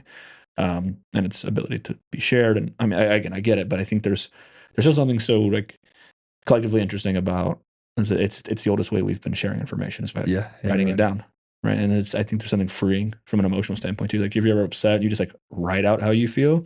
There's something so much more relieving than like typing. Yeah, just like clicking away on the keyboard. You know, again, it's better than nothing for sure. But I would encourage anyone to really just like write some things down. Especially if it's something emotional based, I think there's something freeing to it. I agree. So maybe an album in what, a year or? No, I'd probably say I'm shooting to drop an album. I'm hoping before the summer of next year. So really not too far off. Okay. Yeah. Who's like an ideal like if you could work with anyone, who would you want to produce a song with? Man.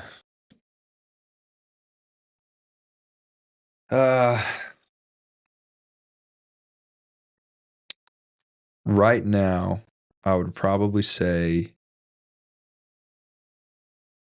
I don't know if you know him, but there's a guy named Dylan Gossett.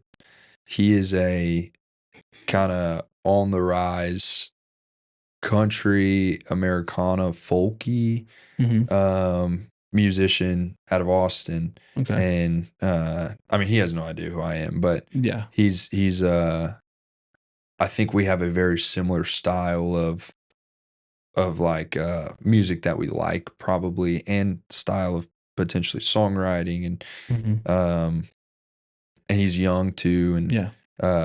we have it's funny, like we have a mutual buddy who him and I have played music together.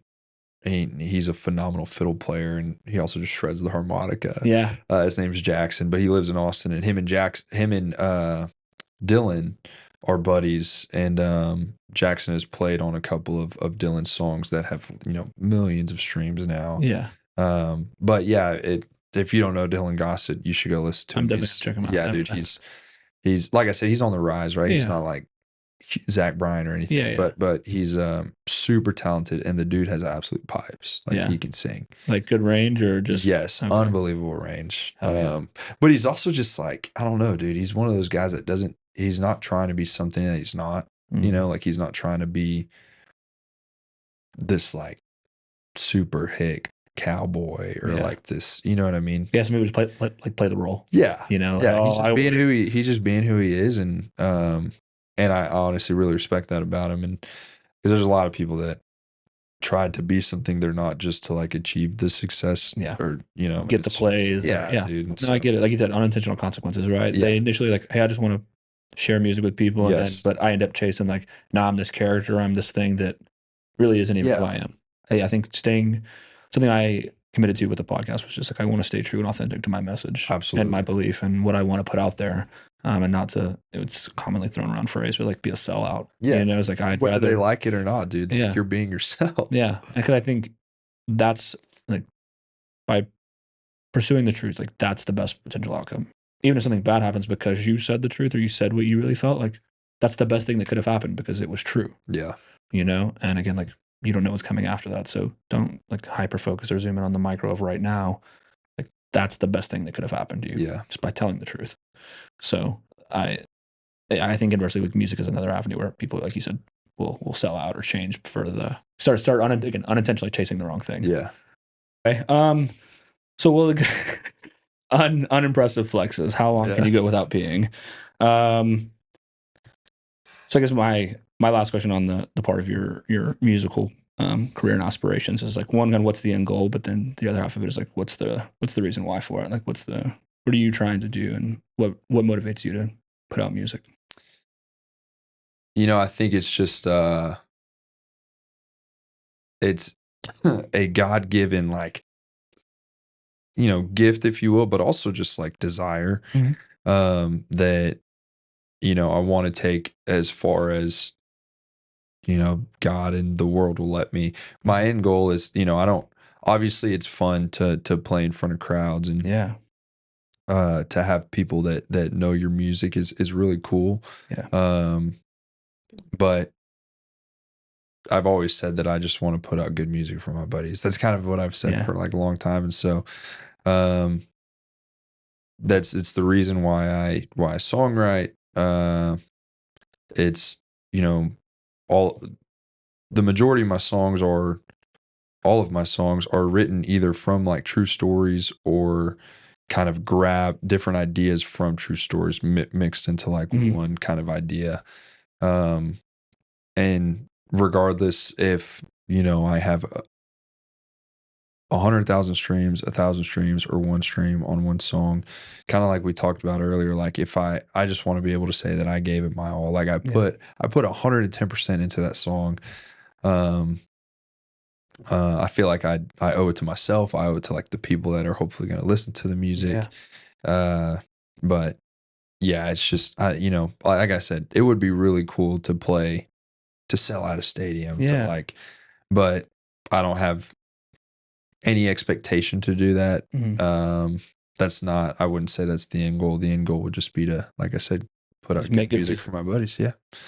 I think similarly for me, it's very closely related. It's like, I just wanted to have good conversations, genuine, honest, real conversations with the people I care about, selfishly. Yep. Right. And if And then obviously like people like I maybe want to talk to, hopefully like one day I'd like to talk to like Jordan Peterson or someone like, and Yeah. really like someone that I admire and like love the way they think, and ask them like my like long running list of questions that I keep adding to just like see their perspective and gain insight from them. But more than anything, just be true, be honest. Yeah. And put out a message that people can relate to and maybe take something away from. Yep. Like you said, whether it's I have a top 50 podcast in the world or one person listens. It's tough though. I mean, I was something I am admitting to struggling with is like to not get caught up in the numbers. Yeah. For podcasts, right? It's a little bit different than obviously songwriting, or for music publication collectively it's a lot slower in the transaction form, right? Like in 10 minutes, I can play your song 3 times. Yeah. Right. In 10 minutes of this pod, like we're an hour and a half, hour and 40 minutes deep. Like you haven't even gotten past like the intro of who you are. Yeah. Right. So it's a much different form of consumption. Right. And there's like a lot of like lag effect. It's like, just because like I make this episode, then I boom, like, hey, this episode's out.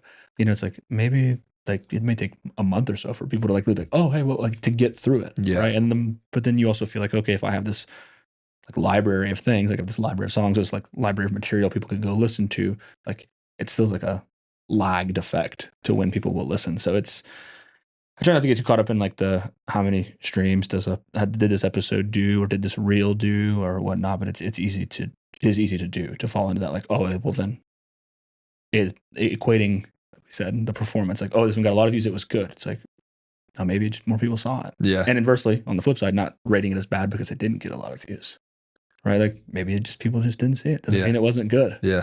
So like not attaching your value to the success, the accomplishment of what you're rating as good or bad. I think that's the dangerous part of this game per se. Absolutely. Is realizing that, like we said earlier, with the numbers game of, if one person hears a topic or a podcast that I do with someone and they walk away and feel like, oh, you know what, like I'm not living my life the best way I can, or they decide to go back to church, or they pick up their Bible and start really rethinking life, or they realize, oh, like this really hard thing I'm going through, like it actually is going to make me better. It's like, it's never something I'll get to like probably even know. Yeah. But if it really has that impact, then like that was it. Yeah, that was it. That was worth every bit of it. And inversely, just because 1 million people watch it doesn't mean that it like did anything. Like if no one really resonated with it or didn't do anything for them, it was just like a bunch of like people scrolling aimlessly. Like quantity doesn't always equal value, right? Just like not a lot of presence or lack of viewership or streams also doesn't make it invaluable. Yeah. So I think just trying to like, it's easy to get lost in the numbers and unintentionally like start tying your value or worth to streams or clicks or views. And that's not always the reality. Yeah. Well, and it's even, we kind of talked about this earlier too, but like it starts to get real dangerous when you start to like sacrifice maybe morals or like who you truly are just for, the streams or the views or whatever it is. And it's like, that's when things start to get a little froggy. No, definitely. I think, because like you said, at the end of the day, it's like using drugs or women or alcohol or anything else. It's like, it's this temporary thing that, really doesn't fulfill you anyway. I think that's why my underlying message always with this is like, the truth is the most important thing. Even if it's hard, even if it's uncomfortable, even if it hurts someone's feelings, like you can learn how to tell the truth nicely. Yeah. Right. But like, you still tell the truth. Yep. Because that's what's real. Yeah. And I think I just give to you this, not that I think you have a problem telling the truth, but just something I learned in my own life is that helped me be more willing to tell the truth. Or so for anyone who may be struggling with that is when you don't tell the truth, you also remove someone's ability to make an honest decision. I think that's like something that people don't think as a consequence of that, right? Is like their reaction isn't the truth now because you stripped them. Yeah. You've stripped them of that. So it's not even about like, but I also can help people out, like, oh, fear, or like, I don't want to hurt someone, or like, couldn't get it. I think there's a lot of non-malicious things that come from it, right? Like, solely, like we said earlier, fear really being a huge driver, but sort of thinking of like you are removing the ability for someone else to really make their own honest choice, because for sure you've removed that from them, and that really moved me more towards the ability to be like, I need to tell the truth, not for my own fear or my own like selfish ambition and like, haha, I told you the truth, but just like someone else can now make a genuine decision. Yeah, that's a good point. So, oh man, what do I want to go with here? We got a couple things left. Oh, I like this one. What has grief taught you about love, relationships, and how you approach life?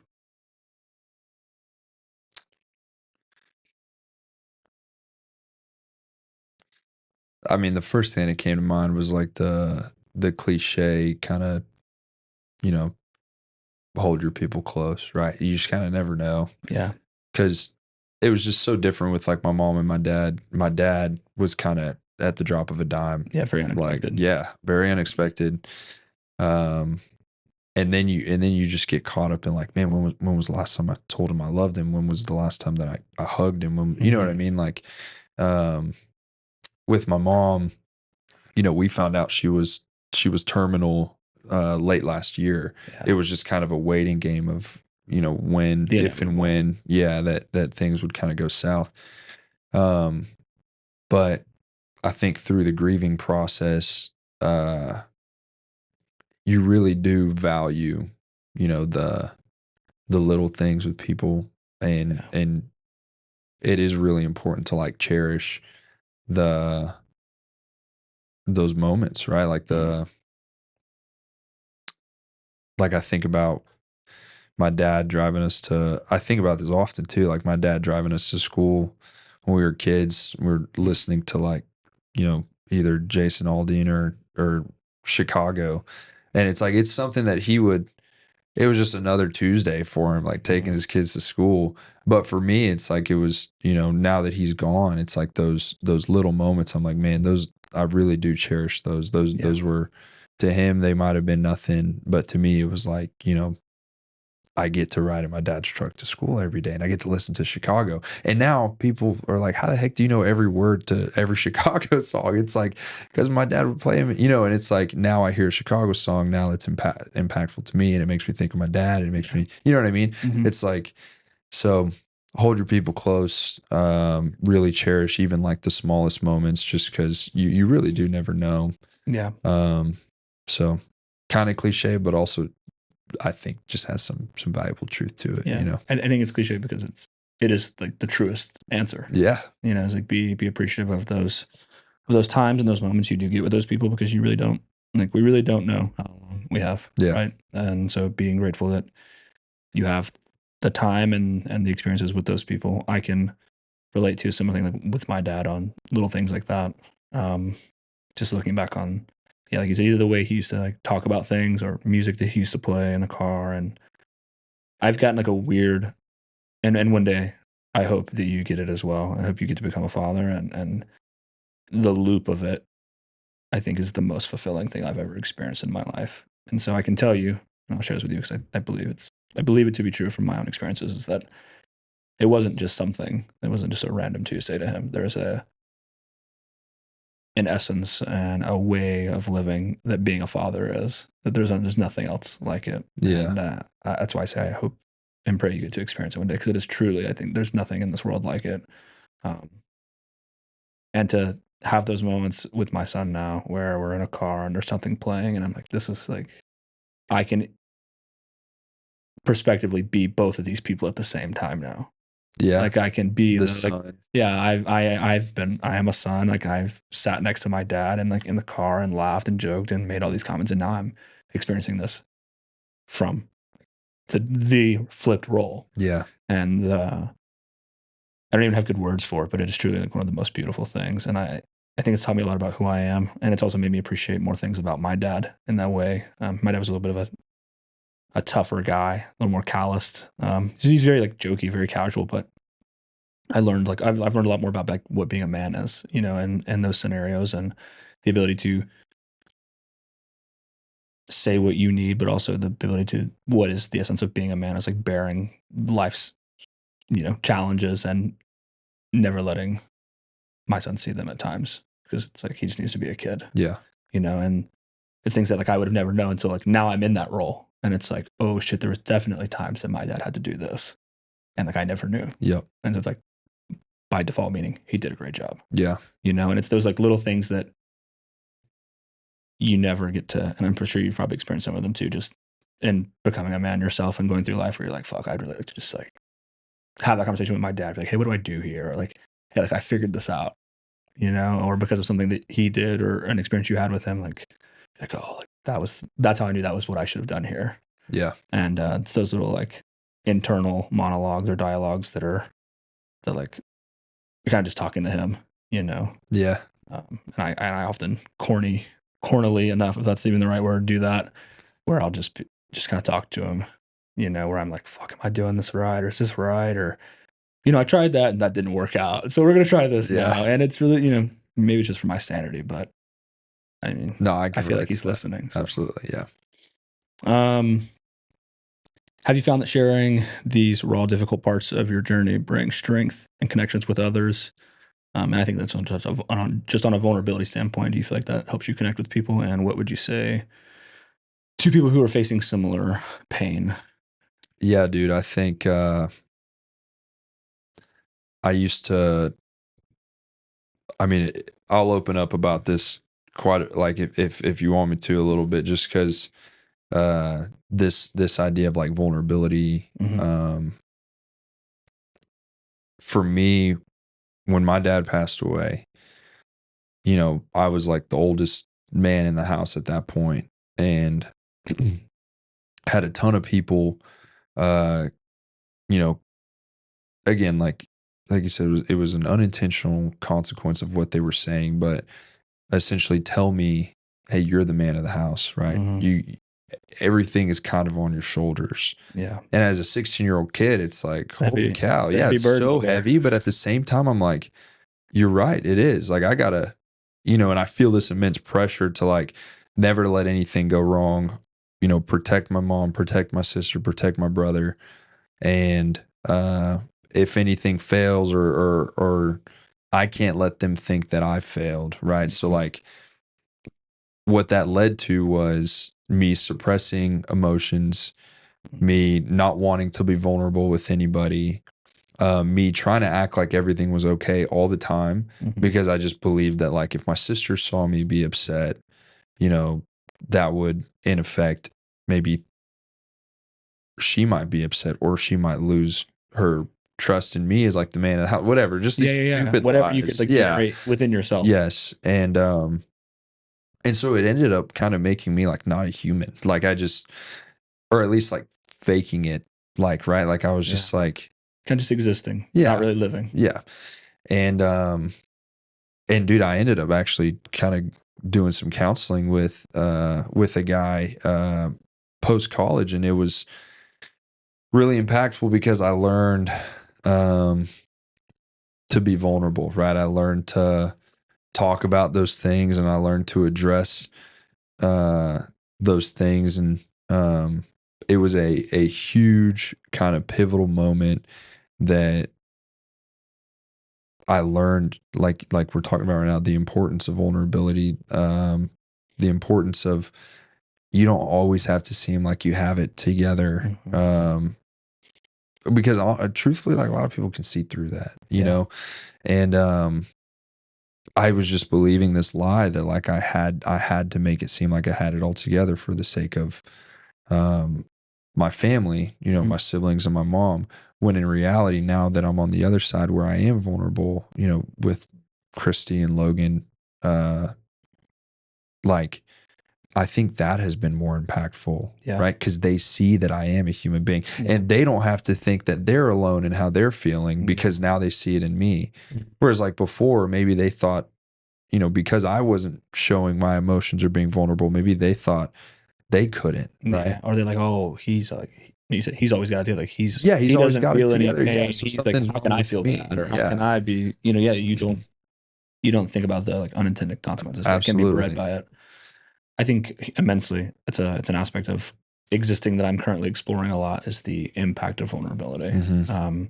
Not even just like with people close to you in relationship, but I think also in like leadership, right? And I think that if you look at the core of what like great leaders are encompassed with, and it's not solely that like they're decisive or they're concise or that they're commanding in a good way, but I think it's more that the true and most articulate and well-respected leaders are those who are openly vulnerable about the like, hey, I still feel uncertain. Yeah. I still don't know if this is the right choice. And if you have more knowledge on a specific thing or topic than me, that's why you're advising me. Because I need to know that, hey, maybe I don't have the right answer here. Yeah. And I think so. That's been kind of like where that initial segue started for me on vulnerability, was looking at it from a leadership standpoint. And it's probably not going to make the top 5 traits you'll list on in any leader that you can think of, but until maybe now that you kind of start like thinking about that and like wrestling with that idea. But I think anyone that I truly admire and respect the most, I look at them is because more of their willingness to openly say like, hey, I don't know the answer. Or like, hey, like I'm not sure this is going to work out, but I think this is what we should do. Yeah.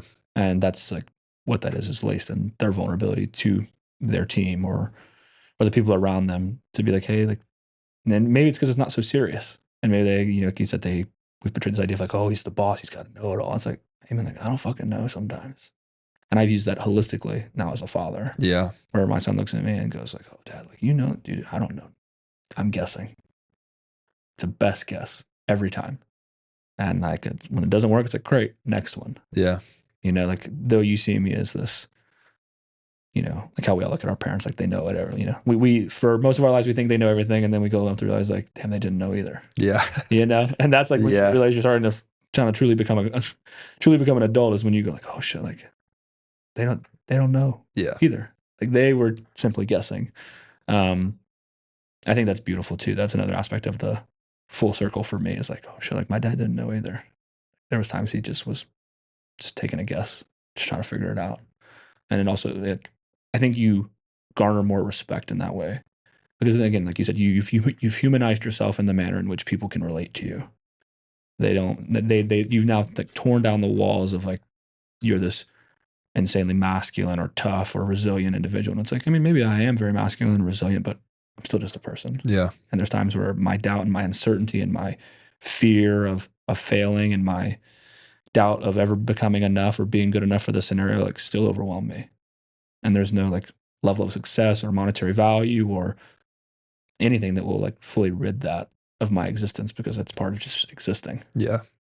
And I lecture now at the university I went to, at the University of Houston, and I tell people that the CEO and the intern are more alike than they'd like to admit. You're worried about learning how to log in with your credentials the right way, and he's worried about like appeasing the board. But collectively, you both have uncertainty if you're doing it right. Yeah. Like, so if you like strip it all, you said just take the rank away, you're still a person. You take the title away, like you're still just a person. Like, there's uncertainty, there's doubt, there's worry, there's angst. And I think if you can express that and be open that you have it too, regardless of your status or position or authority or even success, that people can relate to you much more. And back to the truth, like that's what's real and that's what's true. And so that's what people then will by default gravitate to more. Yeah. Yeah. And I think culture needs more of that. And, I think it is getting more of that, but I think there's also just for whatever reason, we've just been bred to think that as men, like we know it all or everything's under control all the time.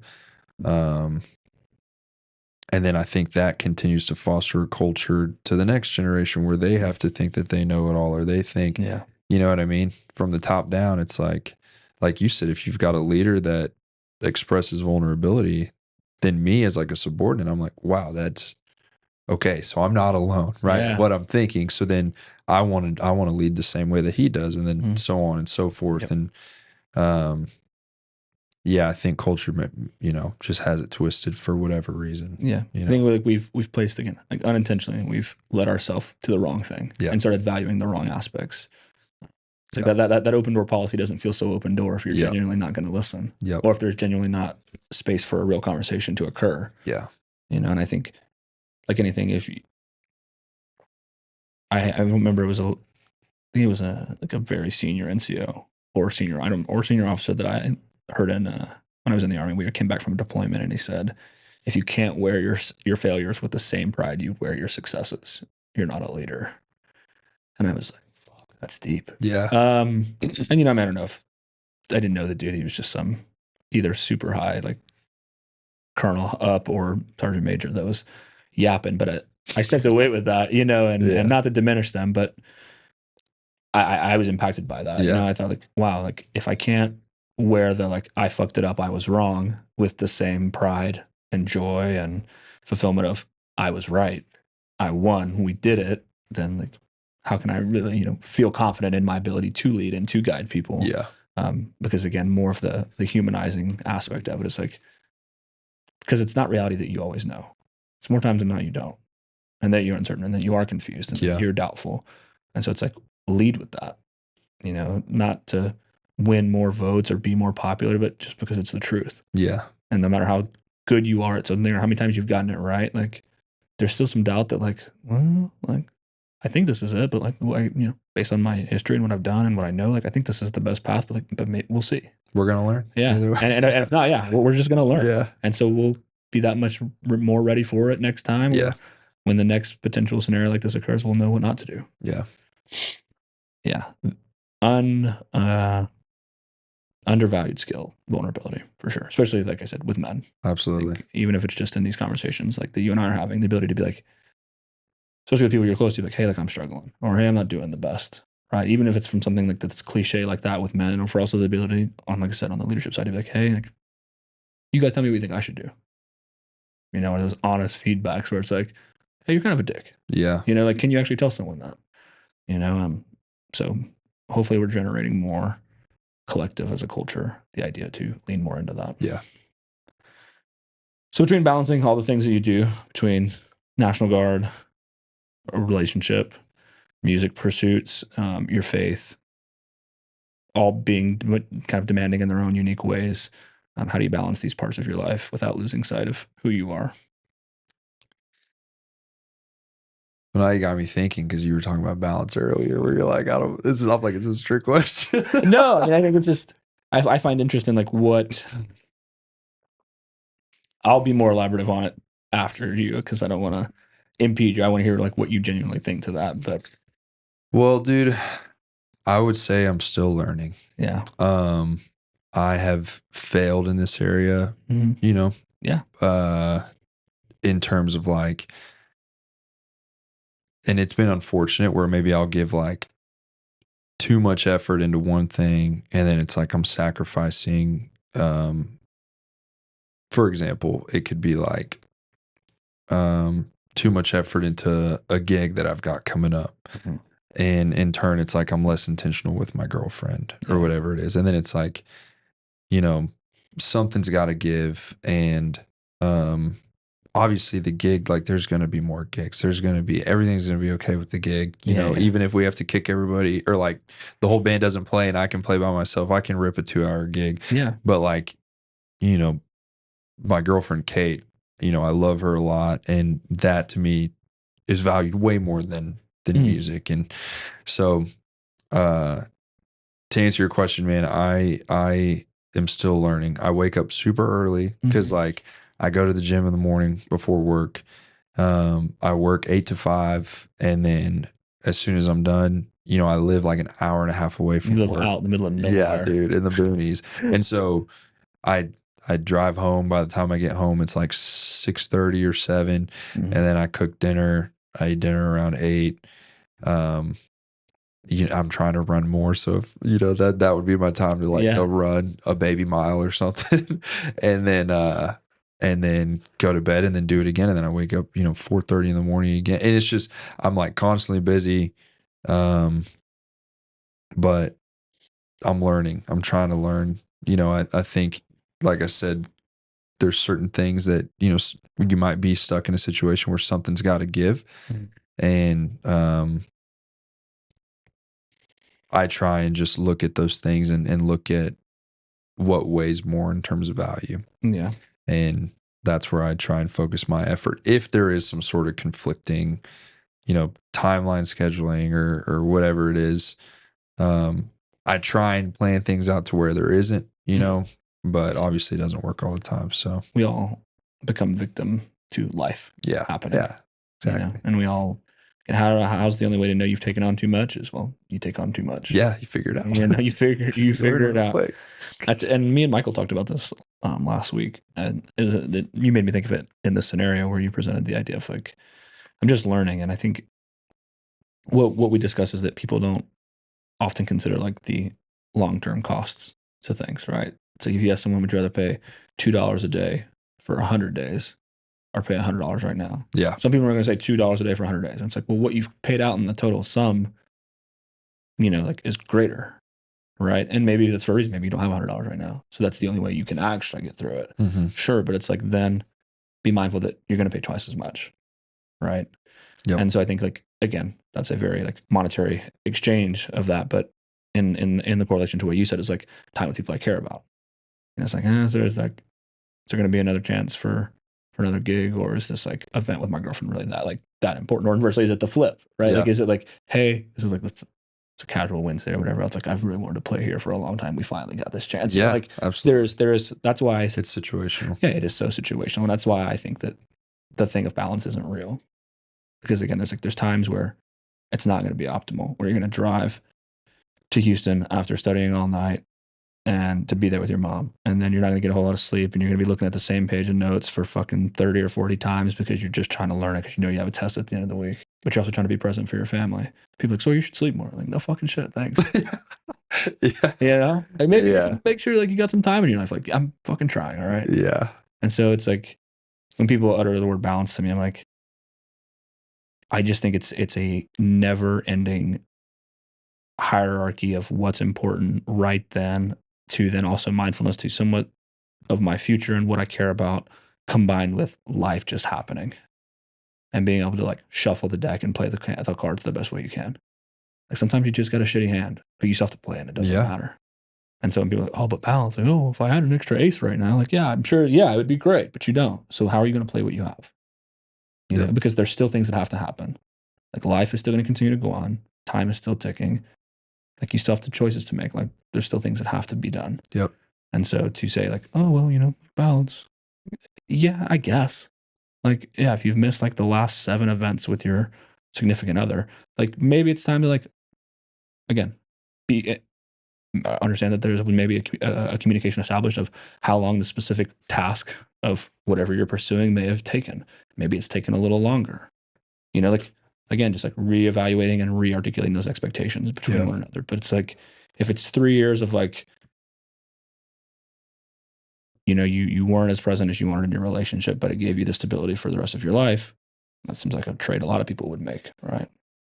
But again, like it's not going to be easy during those 3 years, and it's going to be tough, and there's going to be like missed dates and showing up late to something, or maybe not showing up at all. And people are like, he's not that great. You shouldn't be with him. It's like, if y'all have agreed, then it doesn't matter, right? Again, you can do balance. So I asked you that because then I didn't want to like taint your answer, because it wasn't a trick question, but it's like, how do you balance the parts of yourself is rated in your ability to like kind of just find your humility and in the sense of not saying you're lacking it, but that I'm kind of just figuring it out. Yeah. Like today, what was number 1 today? Maybe number 20 tomorrow. Yeah.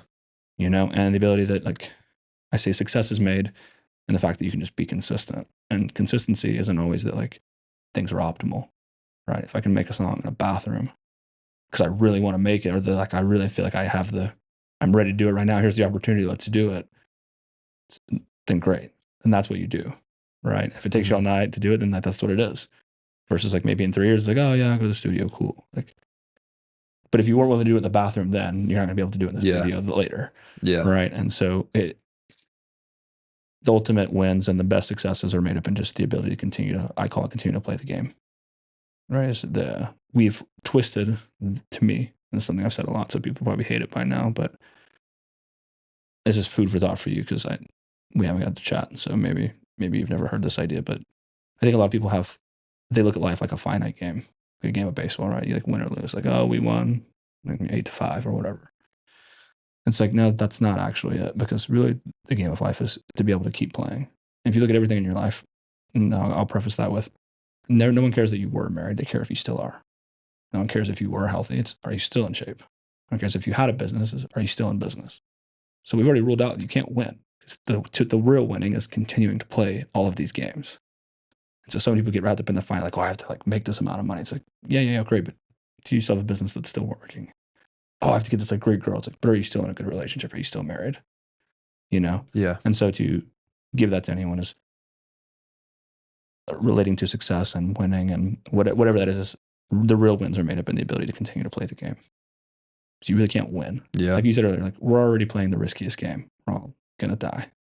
No one, no one's gonna live forever, right? And then a much shorter amount of time than you'd like to accept and be okay with. People are gonna forget who you are, right? So it's about playing the game. Yeah. Don't let the fear, like sounds easy, but don't let the fear creep in or stop you, because in 100 years or so, everyone that you were worried who would judge you is going to be dead too. And again, if you're lucky enough to be remembered that long, in a couple 100 years, no one will remember who you are anyway. Yep. So don't make it's your life-altering decisions based on people who eventually are going to do the same thing you are, which is not be here anymore. Yeah. And not matter. Yeah. Tell you what, it's pretty hard to balance things during hunting season. It's just like every weekend is something. Gig, out of town with the girlfriend, or hunting. Yeah. Or drill, right? Yeah, dude, you're locked in. Yeah, dude. But it's good, man. It keeps me busy. It's fun. I think like if you say you want like a life full of great experiences, can't be met like, well, I'm always busy. Yeah. That's what you said is you wanted a life full of great experiences. Yeah. And now you're in it. Like, and now you're getting them and you're like, oh, I just want a fucking weekend to sit down and chill. It's like, well, that's the opposite of what you said you wanted. So what did you actually want? Yeah. I think it's just an interesting thing to take away. Mm-hmm. So thinking kind of like long term, I know we're both still relatively young, but what kind of legacy do you hope to build for yourself, whether that be in your music, your life, or just in your faith in general? Man, I've said this for the past couple of years. I just want to be known as a man of integrity. Mm-hmm. I think that lacks in a lot of men.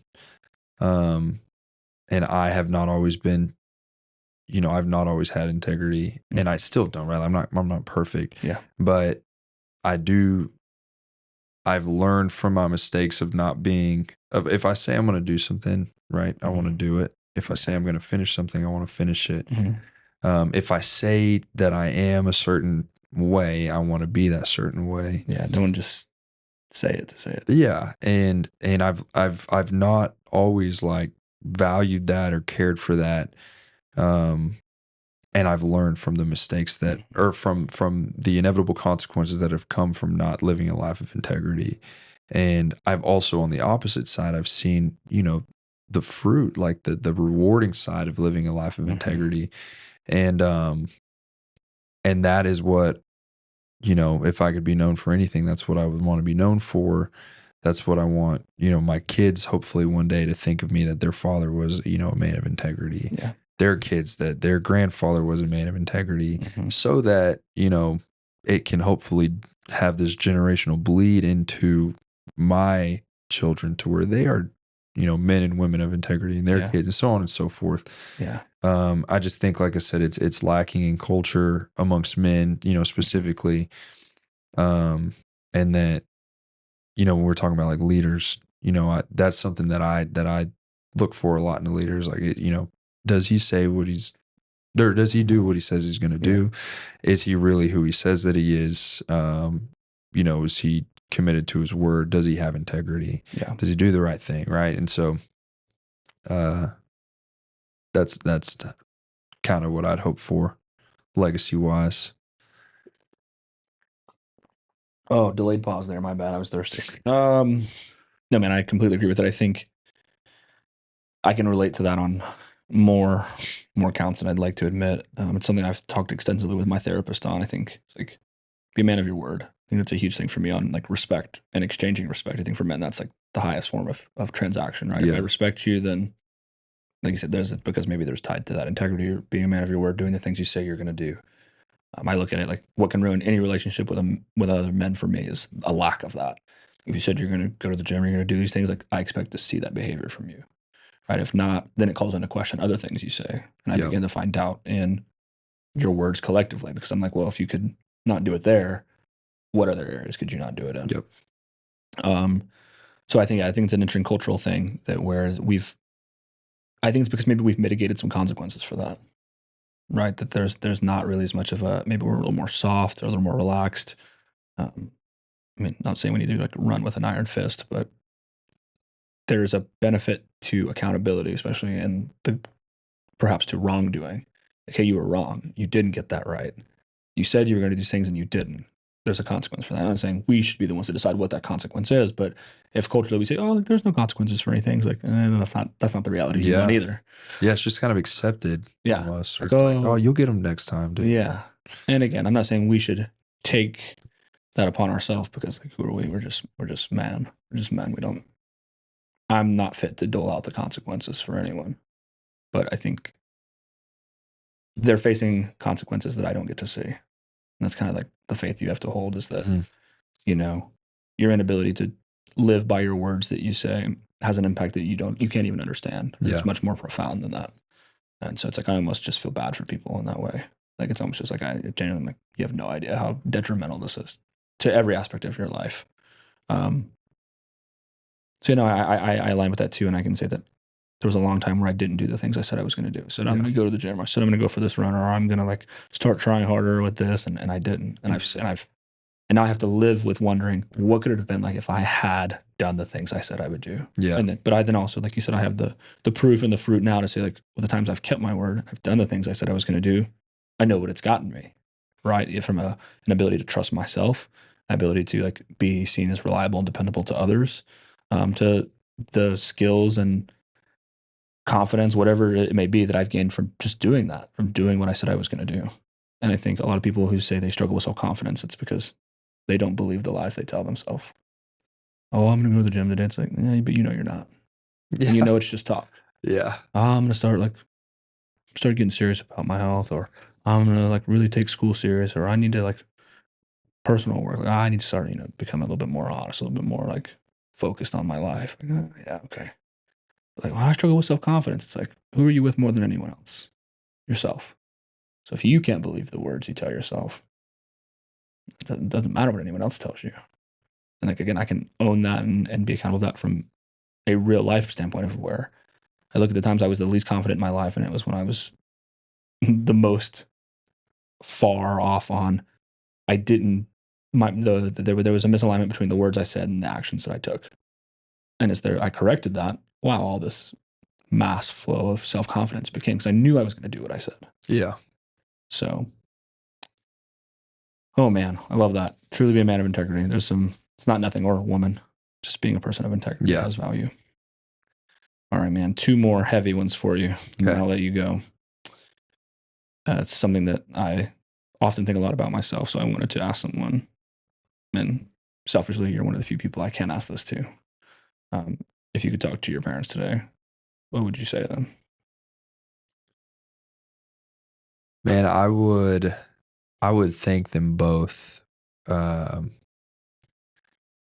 probably be vulnerable, like we talked about, and tell them that there were several times when I took advantage of maybe not like there were just times where maybe I didn't see I don't even know how to say it. I just took advantage of my parents, and whether it was like me as just, a bad little kid, just like sneaking out, taking my dad's car, to go pick up 4 Locos at the store by the house at like 15 years old or whatever. Yeah. Or it's like lying to my parents, where I'm at, lying to my parents about whatever. I would be vulnerable with them and apologize for that. And then I would also just thank them for, so many things that I could thank them for, but if it was one thing, it'd be probably or if I could wrap it up probably in 2 things that seem like opposite things. They're the discipline that they instilled in me, and also the grace that they had for me when I messed up. I got spanked, dude. I don't know if you did. Beat, boy. I got spanked. Spanked the politically correct. I got my ass whooped. Exactly. Boy. Yes. Yeah, I got and believe it or not, like my mom I don't know if it's like a Latina thing or something, dude, but whatever was closest to her is what she would hit me with. Yeah. And I promise you, it instilled discipline in me, and instilled like it taught me like there are consequences for my actions In real time. in real time. The worst one was like a phone charger cord, Oh, dude. fuck, bro. That was bad. And so I would thank them for that as much as it sucked. And I know they don't love doing that either. Oh, Right? dude, it's the they're- worst. Yeah. It is the I'm sure you know. Yeah. worst. But it's like you do have to instill, It's the truest form of love. yeah, there are consequences for your actions. There's consequences for disobeying. Yeah. And obviously, they hate doing it, but I would still, and I hated getting in touch. But yeah, it's the worst. But I would thank them for that. And then, like I said, also thank them for the grace that there were so many times, man, when they should have sent me to boarding school. They should have, like, you know what I mean? Mhm. And they just extended grace, and they were so loving, and, at the same time balancing that kind of discipline in me. But that's probably, and then obviously I'd tell them that I love them. Yeah. My dad and I, this is kind of a funny thing. The first song I ever wrote is called How About Them Red Sox. The reason for it is my dad, him and his dad, kind of like the men on his side of the family, they would hardly ever say like I love you to each other, because it was kind of a joke that they had. And this is going to come full circle, but like it was a joke that they had with each other, that they would say, men are, because they were also like real macho masculine. Yeah. And they would say like, men don't say I love you. So we're going to code it. We're going to say, how about the Red Sox? Anytime I say, how about them Red Sox, that means I love you. Right. Yeah. And, for the record, my dad did tell me he loved me. Like, I'm not like, he did tell me he loved me, Yeah. but it was kind of our thing. And it was honestly really sweet that like, he would text me like, hey, have a good day at school. How about them Red Sox? Or, Yeah. have a good day at practice, or like, great hit, first inning, whatever, HBTRS. How about them Red Sox? Like, that's what he would say. And I have HBTRS tattooed on me now because of that. So I would tell them I love them. I would tell my dad, how about them Red Sox? Hell yeah. Yeah. I love that, man. I Yeah. think you touched on a lot there that is relatable for me. I bet, man. I bet. I think the first one is the most standout is like, yeah, I got my ass whooped. I'm better because of that. Like, I'm better because I got my ass whooped. Like, I learned that like I can't just run my mouth. Yeah. I can't just act however I want. Like, and the consequence being like I got my ass whooped. And a conversation I had with Bentley's mom not long ago is prefaced in this. I'm going to bring it all back, I promise. I said she's a great mom and a lot softer than me. And that's great. She needs to be. Because I'm looking at him as like, I'm trying to make you a man. And she's looking at us like, that's my baby. Right. So it works. We're on the ends of the spectrum we need to be. But I finally was really struggling to like get through to her, like what I saw, like, much further down the line, if we weren't conscious of some of the things we were doing. And I said, I know it's hard for us to let him fall and make mistakes. I said, but which one is worse? Never letting him, preventing him from falling, or him never falling, and now he doesn't have the ability to get up. Right. Yeah. And like, it's so difficult as a parent to be like, I'm going to watch you fuck this up, even though I know what's going to happen, because your like instant reaction is like, no, I can't let you do that. It's like, but you'll be better if I do let you do it. You'll be better if you do touch the stove and you burn your hand, because now you know, like, oh shit, that's hot. Even though I know it's going to hurt you right now, I know the long-term value of you hurting yourself right now outweighs my temporary, like, fuck, it's going to hurt him. And like, there's so much of like what I spoke about earlier with the full circle of being a parent that is wrapped up in that, is the ability to say, I'm going to do this thing right now that I don't want to do, or that I don't want to see happen to you. I'm going to let it happen because I know that you'll be better because of it. And that I don't want to see you fall and get hurt in life, trample on you a little bit. Like, I know that you'll be better because of it. And though I know I could interfere and I could stop it, that it wouldn't be better for you because of that. It would actually unintentionally make it worse for you. Yeah. Because if I stop you from falling every time, well, one day I won't be there to stop you. And you're going to fall. And now you're going to have the worst consequence, which is now you can't get up.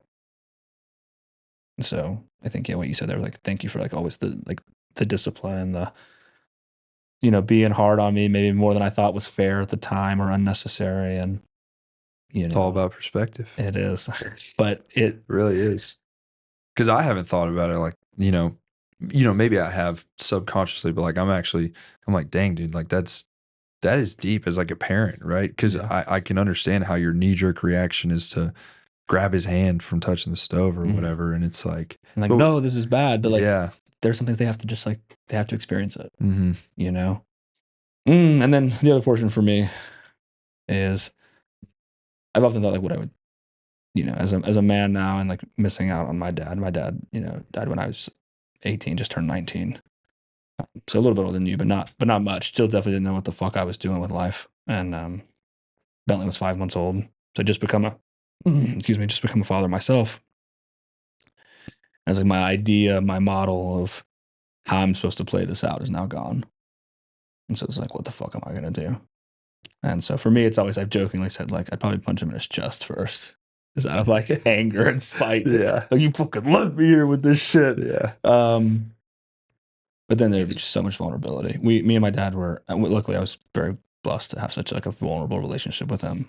Very graceful with me as well. Though he was tough and hard on me, he was very, very genuine and so loving, and always encouraged me to like think deeper and like really assess like, why do you think that way? And well, what are the like really just like drawing those questions out of me to like think at a much higher level and think on a secondary and tertiary level to like, hey, if you do this, what could happen?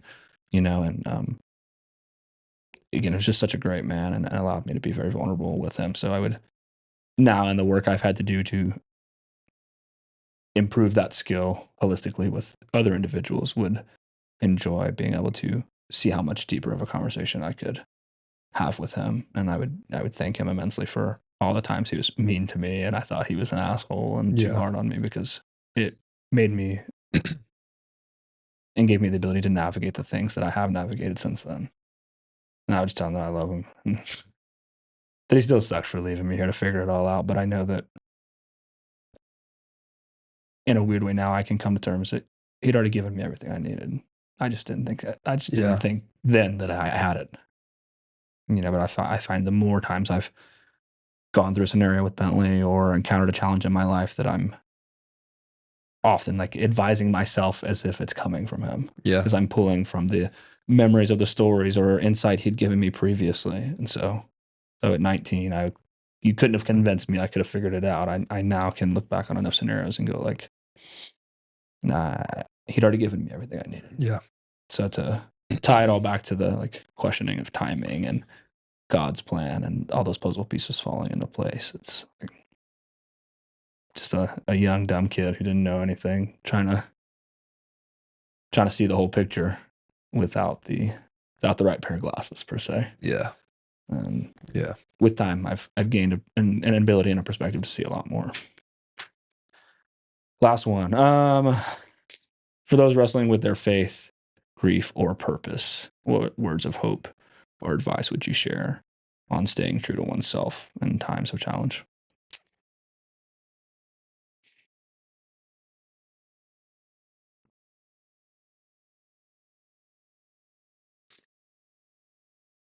Well, with the faith thing, I mentioned it earlier, but if you're struggling to believe in a God or in Jesus, or at least you're struggling, like I said, the wrestle is worth it to me. And so that's what I would say to the faith thing. And in terms of purpose and grief, there are, oh my gosh, the point that you made earlier was it was impactful to me, where you said like there's no such thing as pure darkness. It's so easy, at the lowest point of your life, when everything seems to be crumbling down, to think that you're in pure darkness, right? And I think it's so easy to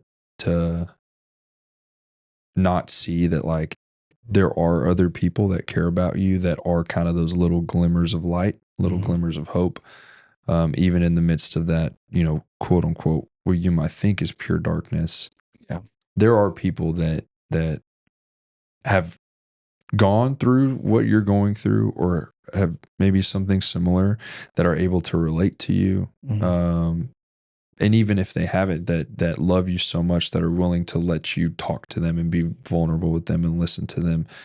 And so, man, I think I have seen it's this concept, or the aspect of like community, fellowship. Like, it's so important.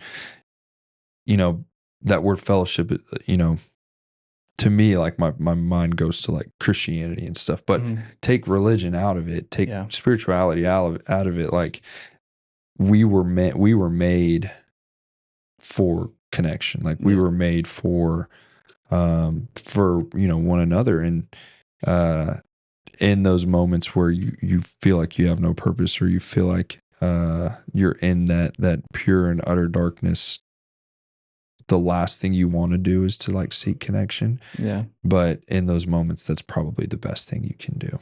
Yeah, I think it's like, what are you? I tie it to this. It's like, we always know the thing we should be doing, right? Like, we always know, like, oh, I'm not studying for that test I should. Oh, I'm not being as honest with myself as I could be. Oh, I'm not doing the things I say I'm going to do. And inversely, there, like, the thing you don't want the most is the thing you know you need. Like, so we always, and even if you can be like, oh, but I don't know about this, it's like, no. I promise you do.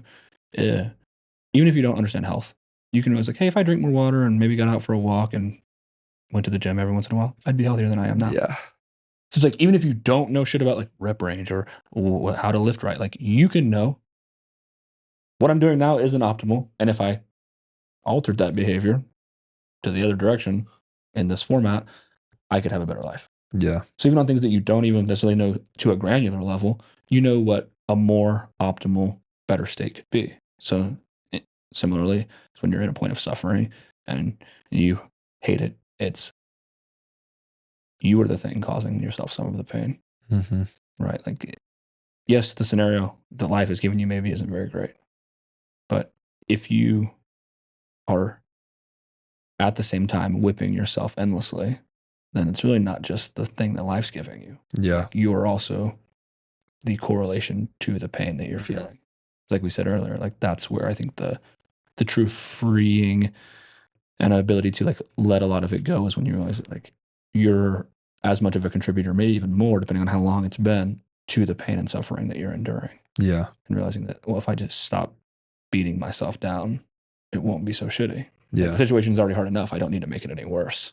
And maybe again, maybe it's not even consciously or intentionally, but the ability to like zoom out and go like, oh shit, like, why am I getting my ass whooped by this? It's like, oh, because I'm kicking myself in the face. Like, my gosh, maybe I should just stop doing that. Yeah. And like, oh wow, like, I'm blockading people from connecting with me and being there for me. But then I'm screaming that I'm alone. Yeah. So it's like, maybe you're the thing that's causing you all this pain, not just the scenario that life has with no bias or care to you. As much as we like to think we're that special, like, life doesn't give a fuck who you are. It doesn't care how much money you have. It doesn't care where you come from or who you know or whatever. Like, it's truly a roll of the dice. What good or bad thing happens to you? It's like, we're just so small-minded and selfish enough to think that like it cares that much. It's like, it doesn't. It could have been anyone. Yeah. You're no more of a favorite or less of a favorite than anyone else. It just happened. It's just like this perspective of seeing things. Neither are as good or bad. They just are. Yeah. It's like, because maybe it's bad right now, but if X amount of time from now it generates all these great qualities in you, then maybe it wasn't so bad. But you're just so stuck in right now. You haven't gotten any time yet. So you haven't had the ability to gain the perspective or the knowledge or the skill set or anything that actually is really going to benefit you. Yeah. And then the last thing I always ask someone is if you could share like a quote or something that like you heard from maybe either your parents, someone you've worked with, a piece of advice or something you would want to give to someone about anything. Doesn't have to be super subject related to, but just something that you maybe heard and were like, nah, that really stuck with me. Dang.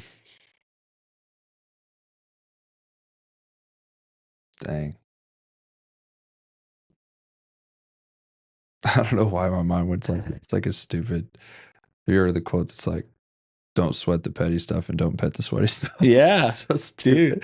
But it's got some meaning to it. Like, Yeah. you know, to tie full circle to the first thing we talked about with my grandma Missy, right? Like not sweating the petty stuff is like the idea of like, is the world ending? No, you're going to be okay. Right. So don't sweat the, you know, you feel like you're overwhelmed. You know, everything we talked about, you feel like you're overwhelmed because you feel like your life isn't in balance right now, or you feel like you're busy every weekend or whatever it is. You know, everything's going to be okay. This is if it's a season of life, it's a season of life. It's going to go away. Yeah. So yeah, man, just don't sweat the petty stuff. Hell you know? yeah. What do you usually give? Oh, I change it every you? week. Yeah. I like it's the most annoying part of my job collectively, right? Because I don't want to be redundant or repetitive. So I have to like constantly make sure I'm consuming new things, which is a fun thing for me because it challenges my perspective or my ideas. So mine is from Tom Brady. I'm a huge Tom Brady fan. There's a lot of, I could dive into that. I won't, I'll spare you. But genuinely, no, like I love who he is as a person. I think I assimilate a lot of my life to him. As a guy, I've always said I don't care if I'm the first pick. You can pick me last. And in enough time, I'll still be better than everyone else. Dude, that was legendary. But that's not even the quote. Right? Oh, That's just my perspective too. Like that's my correlation. What was the think. quote that whenever he was like, it was like his first day at like, he said, I'm the best decision you've ever made. Yeah, that's what it was. Yeah, I know. Yeah.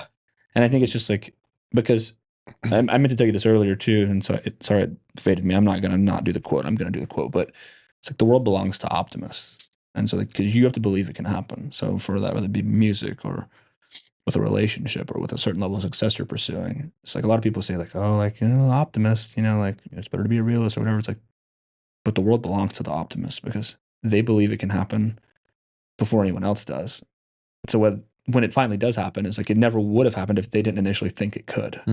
So like you'll never play in front of the full stadium if you don't think I could do this. Yeah. Even if it's in like a deep part of your mind where you're too scared to openly say that, or you feel like it's arrogant or whatever, like you have to believe at some core of you that like I could do that, or it'll never happen. Everyone telling you, hey, so your shit's so great, those songs are awesome. Like if you're like, no, I suck. This isn't great. Like if you think that, it doesn't matter what the external validation provides to you. So it's like you have to believe it. Yeah. And I think Tom Brady, like collectively, this is who he is and who he was as a person. Is like for him to tell the owner of a multi-million-dollar team as a last draft pick, I'm the best decision you've ever made. It's like, think about the belief he had in himself. Oh yeah. Right. And then now it's 20 years later, and he's debatably the best quarterback of all time. Yeah. You know, on any standard of measure, not just championships, but yards and accomplishments. Like there's not a box he doesn't check. Yeah. And it's not because it ties back to the consistency standpoint. It's not because he was the fastest or had the best arm, or maybe was even the best play caller, or was the best at reading film and watching film or calling audibles at the line. It's like he just was willing to do it so many times and for so long that as a result, he just became the best. He was willing to play the game longer than anyone else was. Yeah. With no focus on like, I'll just be MVP this year. It's like, I want to be the best to ever do what I did. And so whatever that cost me in time or in a relationship or in a whatever, like I'm willing to pay that price because like it's temporary. This is only 20 years of my life. Dude, you should get Tom Brady on here. Dude, that would be. So the quote is something he said in an interview a few months ago, and it was I loved it. He said, you know, if you have a good relationship with people, he spoke, and it's caveated by what you mentioned there at the end. It's like the surrounding yourself with people and the meaning of it, and that we're meant for connection. He said the best part of it is that you get to multiply the pleasure and divide the pain. Right, with good people around you, you're not forced to bear all that burden by yourself. Yeah. Right, and so you're able to fragment it and separate it and have people to share it with you, right? Especially if they're really great people and they're willing to take on that burden with you and help lighten some of that load. But then inversely, on the flip side, when it's great, it's that many more people you get to genuinely celebrate and enjoy it with. It's awesome. And I've learned that even on the worst set of failures or the highest successes, it's like doing it by myself thus far has never meant anything. Even the smaller ones have become much more like impactful and meaningful to me because I have someone to share them with. Having like good people around me that I love and care about has meant so much more to me than just like I'll do it alone. Watch. Like, yeah, that was great for a while, but hey, you get lonely, you know? So the ability to have quality people around you gives the ability to divide the pain and multiply the enjoyment. It's good stuff, man. So, well, Like that. everyone, thank you so much for checking into another not so great episode of Matrix Dialogue. A little self-deprecation to end it. Sawyer's got a song coming out in 4 days. I'm going to link all his stuff in our show notes. So you could find his Instagram. You could find him on Apple Music, Spotify. And if you want to try and book him for a gig, I'll just have all that incorporated there. So, And you'll take a cut. no cut for me. No, I don't want any. I just want to be able to see you play. That's it. Sawyer, thank you so much, man. It was great to sit and talk thank you, with you. Booze. I appreciate it, man. We'll talk again soon, I'm sure. Yes, sir. Thank you, everyone.